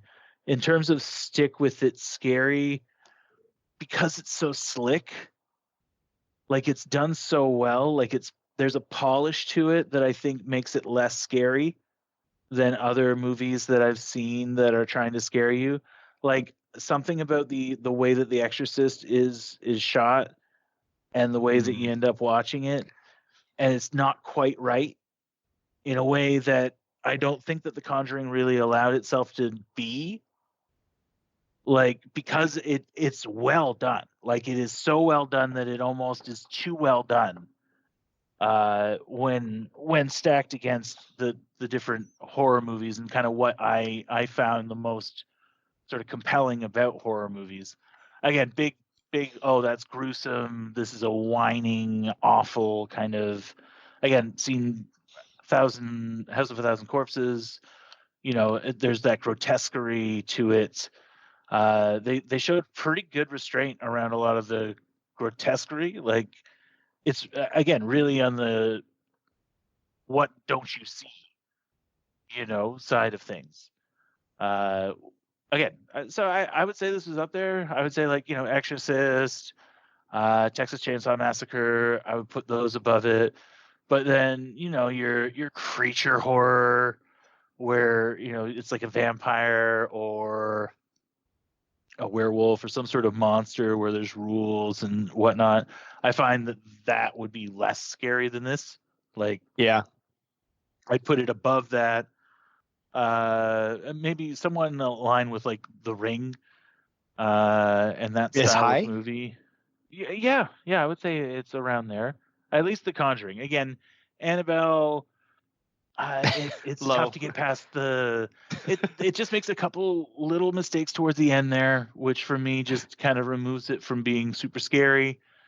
Although it has scary moments, again, like the fact that I made a connection that it's this thing playing with a doll, and that the doll does not move. It is just carried around. Like the fact that when it fell in front of that gap in front of the door, in the door, and it just fell and it did nothing. and it did nothing. And the number, like, I would love to go back, or I'm sure someone's done the research. I would be very curious to find out how much time you spend just looking at shots of that doll not moving and nothing else in that movie, because it's probably a good chunk. And I was freaking out the whole fucking time. Like I had to watch the second movie by myself. My wife Shadow nicely watched the first one with me, and then was negatively impacted from a sleeping standpoint post watching The Conjuring, and declined to watch the second movie. So the second movie, I think horror movies, if we do this, maybe we could figure out some time to watch them like as a group. That might be good, because there's something very upsetting about being by yourself and like still wincing and making noises and covering your face and like, oh no, like why am I doing this to me? Like, yeah. But yeah, pretty decent horror movie, The Conjuring, and then Annabelle. Couple little wobbles towards the end that made it a little funnier than it needed to be if it was going to be a straight up horror. That would be my take. So Very cool. I'm going to turn into a little bit of a movie snob here, so I apologize. And Let's I'm not go. going to come on, at critic. this from a judgmental perspective, because if you like these type of movies, that's fine. That's your thing. For me, they're just not like The Conjuring and some of the other movies that you talk about like Saw, Exorcist is maybe a bit different, but some of those movies, like, they don't even register, and I really hate to use this word because this makes me sound like a douche, but like they're not like real movies. They're like, no. like, Oh my god. the horror. These are Wow. comparable to like a musical, where it's like For the point of these horror Oh my movies god. is to For just scare you. starters, They're not just telling to a story. start. Whereas like a musical, it's like it's just an excuse to do musical numbers. First so- of all, what you think it is not. It's funny because I was prepared for this, but I know Carlos did not. Was not. That's not to say that I don't like it's any horror lower movies, than musical, guys. when I think about the horror movies from the last few years that I like things like The Witch, Hereditary. There's a few other stuff like that. Like The Exorcist, I would say, is one of the better horror movies in my opinion because it is more of like, hey, we're trying to scare you, but it does tell a story around some of those characters as well. There's a really good movie from a couple of years ago called Possessor. Like But there are Carson, horror movies that I like. I just don't particularly like these type of them. but the story is a real story. Real story with it's a a million real quotation You marks. can put all the finger quotes you want, man. A lot of the stuff legitimately happened. It's real life to a certain degree. Legitimately happened. Yeah, now you lost again, me, I know Will, we too. can. Yeah, I've lost all of you. Well, But I know it's hard to say, right? Like again, from the interviews that gal has given, Lorraine has given, she genuinely believes that stuff went down. I have well, no there's doubt real that she recordings of the genuinely stuff. believes it. Like, You don't believe that? no, like I believe that she believes. Yeah. That's same here. I also believe that. Yes. Oh man. Anyways, okay. And again, like I'm sure I can find And a maybe comparable it thing. did. Just seems crazy. Sure. I'm not even like the fact of it being a supposed true story doesn't even register as a component for me because it's so far removed from reality for me. I'm sure that there are types of movies and types of things. Like I'm watching Clone Wars TV show. It's a cartoon. It's a nice, fun little adventure. I'm not just saying that people can't enjoy the things that they like. It doesn't have to be like a artsy film type thing. It's just this is a particular thing that is in its own corner that I don't like. If you like it, that's fine. Enjoy your thing. It's just not for me. Carlos. Again, I appreciate the enthusiasm that you bring to this. Like I can tell that you really enjoy these movies and like you're really engaged in them. So like I respect that. There are other types of movies I am like that with. Not Fair this enough. one. We've had this argument many times. I like that you alienated two groups right off the bat. People who like scary movies, horror movies, you guys are liking the wrong thing, and people who like musicals. Musicals. Yeah, because that's my Musicals catching example of strays. something that sucks. All those who watched Mean Girls, fuck you guys. Your enjoyment is not I real. will say that there's a part of me that wants to enjoy a musical. Like when the movie Annette came out a few years ago, I say this and I was like, this is the movie that's going to get me to enjoy a musical. And then it's just people singing for 2 hours and I don't get into it. What about South Park Bigger, Longer, and Uncut? Did you enjoy that? That counts. It's been like 15, 20 years since I saw that. I saw it when it first came out. Technically a musical. Can't remember it. I think the answer is no. I think we can't remember it, obviously. La La Land and Did not Les Mis, register. I would say, were real stories that just happen to have some musical things in them. So if I had to pick musicals that I enjoyed, I would pick those two. How about the Lego movie? I would call that a musical. Yeah, Yeah, I'm reaching there. I did enjoy the Lego awesome. movie. I do like the Lego movie. All right, I guess I'll go next. Yeah. Unless Carson wants to keep going. Yeah, more flame, Carson? I'm done there. Or hot fire?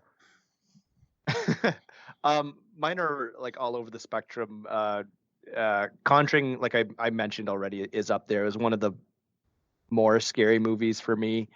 I have a weird combination. Like you have something along the lines of The Conjuring, like Exorcism of Emily Rose. I've never seen The Exorcist, well, on purpose. I don't remember why I watched The Exorcism of Emily Rose, but that again falls into the category of like I feel like this could have happened. I think it's based on a true story, and that just really stuck with me. It was like that stuck with me for like months. So that one's really scary. I don't know if anyone here has watched that. I've watched it. Yep. Okay. No, thank you. Yeah. That one was tough. And then on the other, then I'm gonna slowly go down the scale here. Amityville Horror, the one with Ryan Reynolds. That's an example of one that I watched before I was ready to watch scary movies. So I don't remember what it's like now because I haven't seen it since that first time. again on purpose. But that one was terrifying for me. Um, and then the two that are a little more out there are Event Horizon. I've brought this up on the podcast before, actually, Interesting. but it's like haunted spaceship, basically. Like the spaceship went to hell and then brought back demons. That one really scared me. Um, I think if I watched it again now, I wouldn't be as scared. But there were certain things there, like demonic imagery, that really freaked me out. And then lastly, out of left field, Black Swan was really scary for me. What? Parts of it were scary. Yeah. Parts of it were really scary. Like Like the it's close just up like, of the swan parts. well, okay, that was terrible part of you to wasn't make scary me to you? think you were on my side, Duval. Was it Side how question skinny for you Natalie guys. Portman got for the role? Was that really scary? No, for there's you? like stuff like there's the part when like she's in the corner, she's like And the seeing, she's swan losing her stuff mind. comes And out, not her yeah. swan. She's like seeing herself, and like there's other parts where like and she's Winona Ryder was like swan. It's so stabbing herself in the scary. face. Swan based. I get it. Get out Uh, of here. Side So I question wanna for you dig guys, because deeper. we've mentioned The Exorcist a couple times. Have you guys ever heard the full song that The Exorcist theme song is pulled from? It's a 45-minute song called Tubular Bells. Go check it out because it's wonderful. Okay. Really? So random. Is it all like that? Because I think I might lose my mind. Not at all. It's like 5 seconds of that at the beginning and then a completely different song. And it's apparently Okay. the guy who's been working on it has been like trying to craft and perfect it for like 25, 30 years now. And so he keeps re-releasing like a different version of this 45-minute song because he has to make it perfect. Anyway, it's so completely random when you find out that like that's where the theme song's from. But yeah, if you have a spare 45 minutes, check it out. It's like it sounds like very similar to Studio 666, which is a movie made by the Foo Fighters, where the lead singer Dave Grohl becomes possessed by a demon to create the perfect song. I would sounds very similar to that. But I'm curious, Carson. So I mean, obviously, the genre of horror kind of, there's so much to it, right? You got zombie movies, you got monster movies. You can technically put like something like Godzilla there if you really wanted to. I don't know if I would, but when you think of something like Barbarian was a phenomenal story that was told. Did you watch that movie? Was that something that was on your radar last? You haven't seen Barbarian, Carson? Oh, wait, no, yes, I did. That's the one With in Jason basement. Long. Yeah, Justin yeah. Long, sorry. I've seen it. Yeah. That was a brilliant horror movie, but it, again, not paranormal, right? Is it specifically paranormal movies that you feel are the ones that are? Because you mentioned, I don't know if did you mention Midsummer? Because that was also, Along those I like Midsommar. Hereditary. Yeah. I think for me, where I draw the line is some of these movies, it's like the intent is to spook you. Like, it's like you have in mind audiences that want to, and I think about like teenagers, but obviously like people of all ages can enjoy them. But it's like people wanting to get together to be scared, and the intent of the movie is to scare you. There are other movies that I enjoy where the intent of the movie is to tell a story, and it happens to have horror as part of it as well. So when I think about The Witch, see. that's a story. Yes, there's some really spooky moments as well, and it's scary, but it's like I'm more invested in the characters in the story. And so even if you have some of these movies that's more of a slasher, if it is more grounded in a story and I can buy into the characters, I can enjoy it more. But it's typically, that's where I draw the line. I will say that James Wan has gone on record to around his Conjuring universe. What he said about it is that his goal is to scare himself. That's when he thinks about how he's directing the movie. The whole point of it is for him. So to your point, his intention is to scare, is not necessarily tell a story. I absolutely agree. But at the same time, I think there's still a lot of great stories that are being told. And you think about Poltergeist back in the day, Drag Me to Hell might have had some kind of cheap scares, and you can argue it's all about scares. But I love the stories around it. But anyways, I'm such a big fan of horror movies. And again, like, I don't have anything against it. It's like In terms of like, if I segment those movies out into their own realm, I would say Conjuring is near the top. It's a pretty good one. Like, it's not just like, hey, here's some cheap tricks. Like, it does a good job of like teasing it. It doesn't reveal too much until the very end. So, of the things that I would enjoy in a movie, I do like The Conjuring more. But for me, it's still in that bucket to the side. Can we if you do like compare- a Quiet Place next time? I think like a Quiet Place would really. I mean, it's basically The Last of Us, the video game. If you guys have ever played that game, but it's such a I've good played story. both. Yeah. Yeah, so good. I don't know, Carlos. I don't know if you've seen The Witch, which Carson, which Carson mentioned as one of like the scary movies that he likes. I would challenge you, Carlos, because it'll tell you a lot about what Carson is more into. Because I've seen The Witch, and I absolutely hated it. I couldn't get past. I'll be honest with you. I couldn't get past the scene where the witch is sacrificing the baby, and they physically show the the knife and the cutting. I could, like as a dad, pestle. I couldn't do it. I just I couldn't get past that. I remember Rebecca coming into the room, and I have tears in my eyes. And just because it's so hard not, again, I was a new parent at the time. It's so hard not to associate my own kid and see my own kid's faces in this baby that is being sacrificed. I couldn't do it. So I didn't make it past that scene. Which is fair. Down. Yeah. Totally fair. But I will say, and from my own perspective, you didn't miss anything else after. Because it's a really, like, you talk about slow burn, like, it's very, very slow paced. It, like, you kind of, your imagination kind of has to fill in the blanks for you. I don't, Carson, you might have a different interpretation, but like, I do love that though. I love it's. We talked about this, right? Where it's an acquired taste. So as an FYI, it's the same director who made The Lighthouse. It's a very I didn't like that movie. like, not concerned about anyone else liking his movies. He's just like, I'm gonna make the movie I want to make, and that's kind of it. And by the way, the movies that he's coming out with next year is number one on my most anticipated list for next year. He's making a Nosferatu movie. Absolutely love it. But again, you either like that style or you don't. Well, to Carson's point, I feel like I don't like those movies because they're the whole point of it, and like as Carson, just the whole point of it is to scare you. The whole point of those movies is look how artsy I am, and that's what I don't like about those movies. Like The Lighthouse is like, I'm trying so hard to be in a showroom in some art studio. Like, look how artsy I am. I hate that. I hate when they're purposely trying to make it look so friggin' artsy and the writing of it all. So what if they are just artsy, Carlos?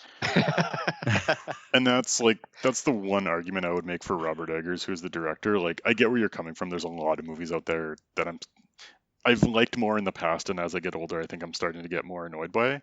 I think Robert Eggers is just, he is who he is. He's not trying to impress people. He's just doing whatever he wants. So I would say fair. Of the people who are out there being artsy, he's probably one of the better ones. Like, he's doing it. It's coming from the right place. But there are definitely movies like that where it's like, hey, look how artsy I am. I get that. Now, I'm not a good gauge for any of that, right? Like the movies, I already talked about my guilty pleasure movies. Like Grown Ups is up there, right?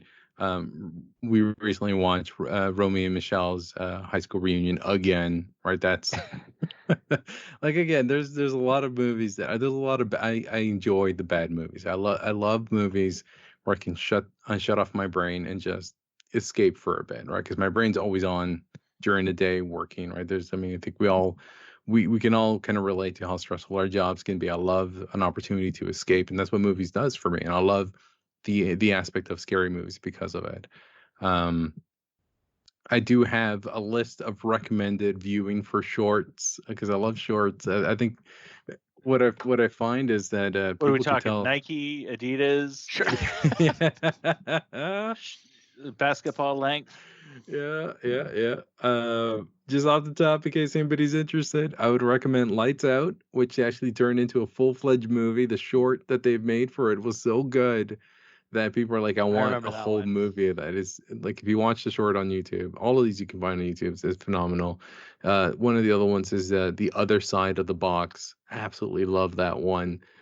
Super freaking spooky. Ignore It, Don't Peek, The Chair, Catch Your Breath. Like, there's so many good shorts out there that have won all these amazing awards and be able to tell so much story within like the span of like less than 10 minutes.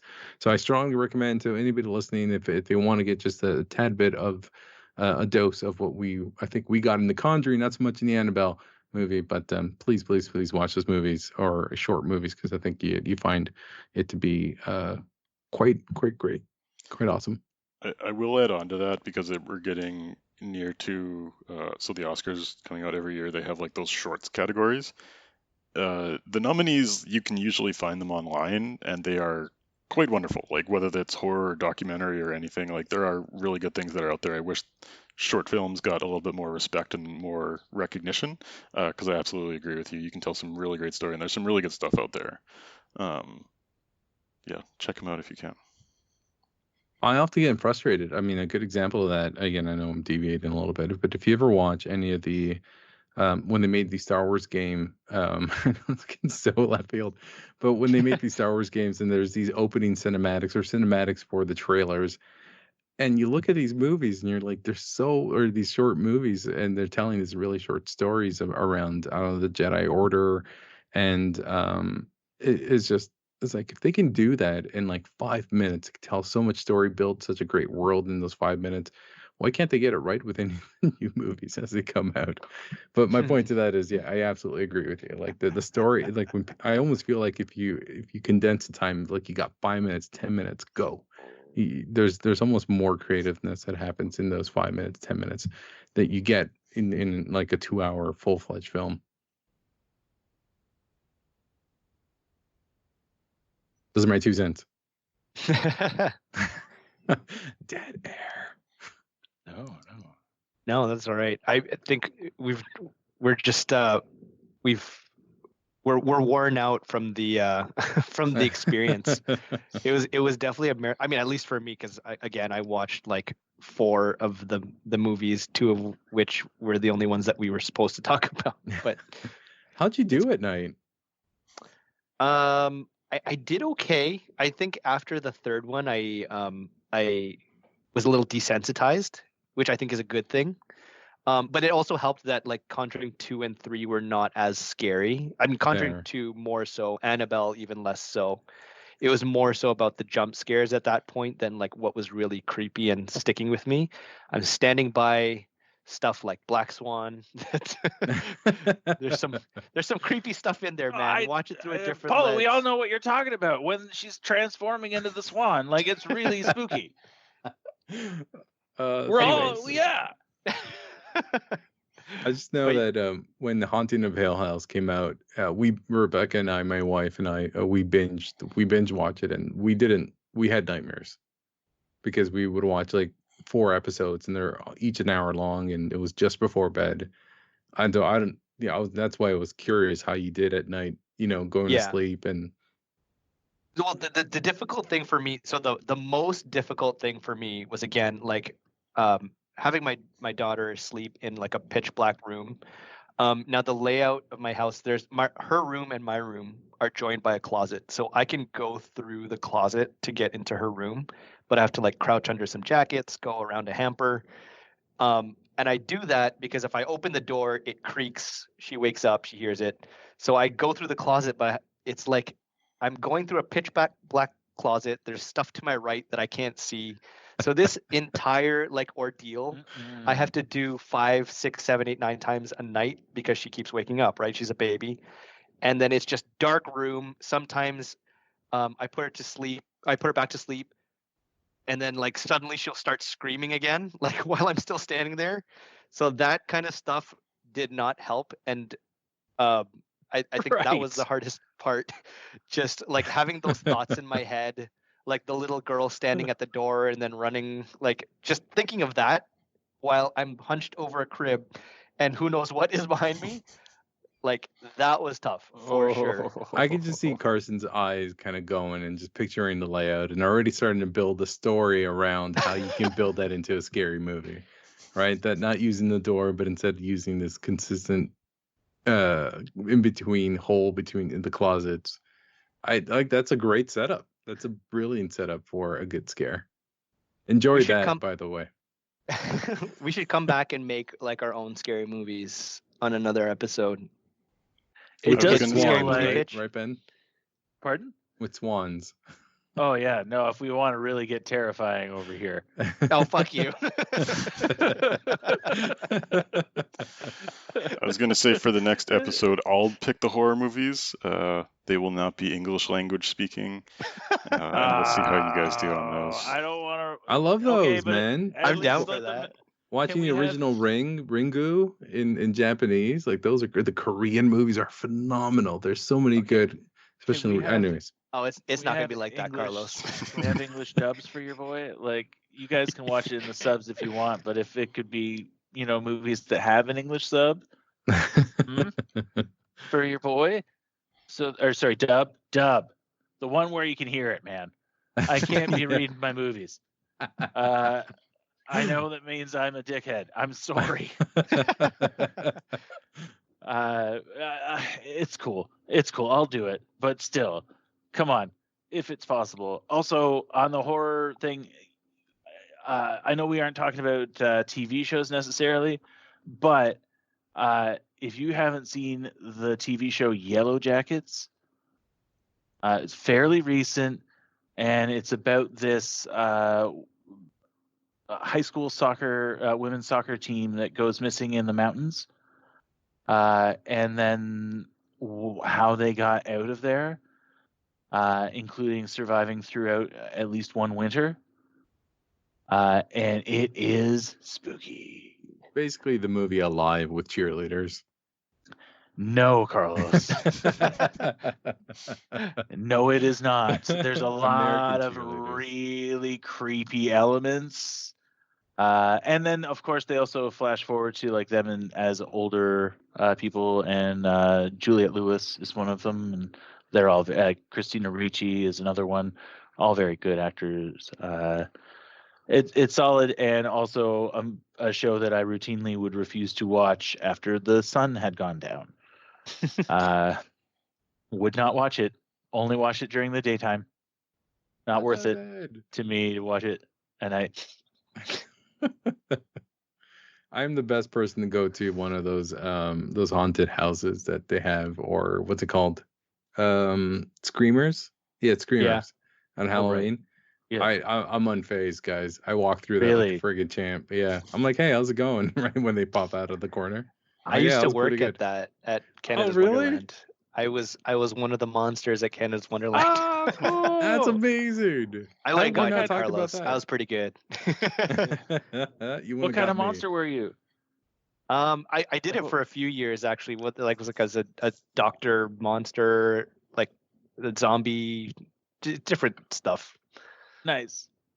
Yeah. So at one point you were a doctor. It's pretty scary. It was like Shit, a what Dr. was it? Yeah. I was being Different levels of zombies. silly. Right. That's cool. Cool. Yeah. Well, I think that's a good place to end this episode off. We are already at 2+ hours. Really good Right. conversation around horror films. Again, I talked a lot of shit about not enjoying these, but I enjoyed this conversation. So thank you, Carlos, for finally joining. Thank you, Ben, for joining once again. We will see if we pick up another future episode to do horror down the road again. But otherwise, thanks everyone for listening.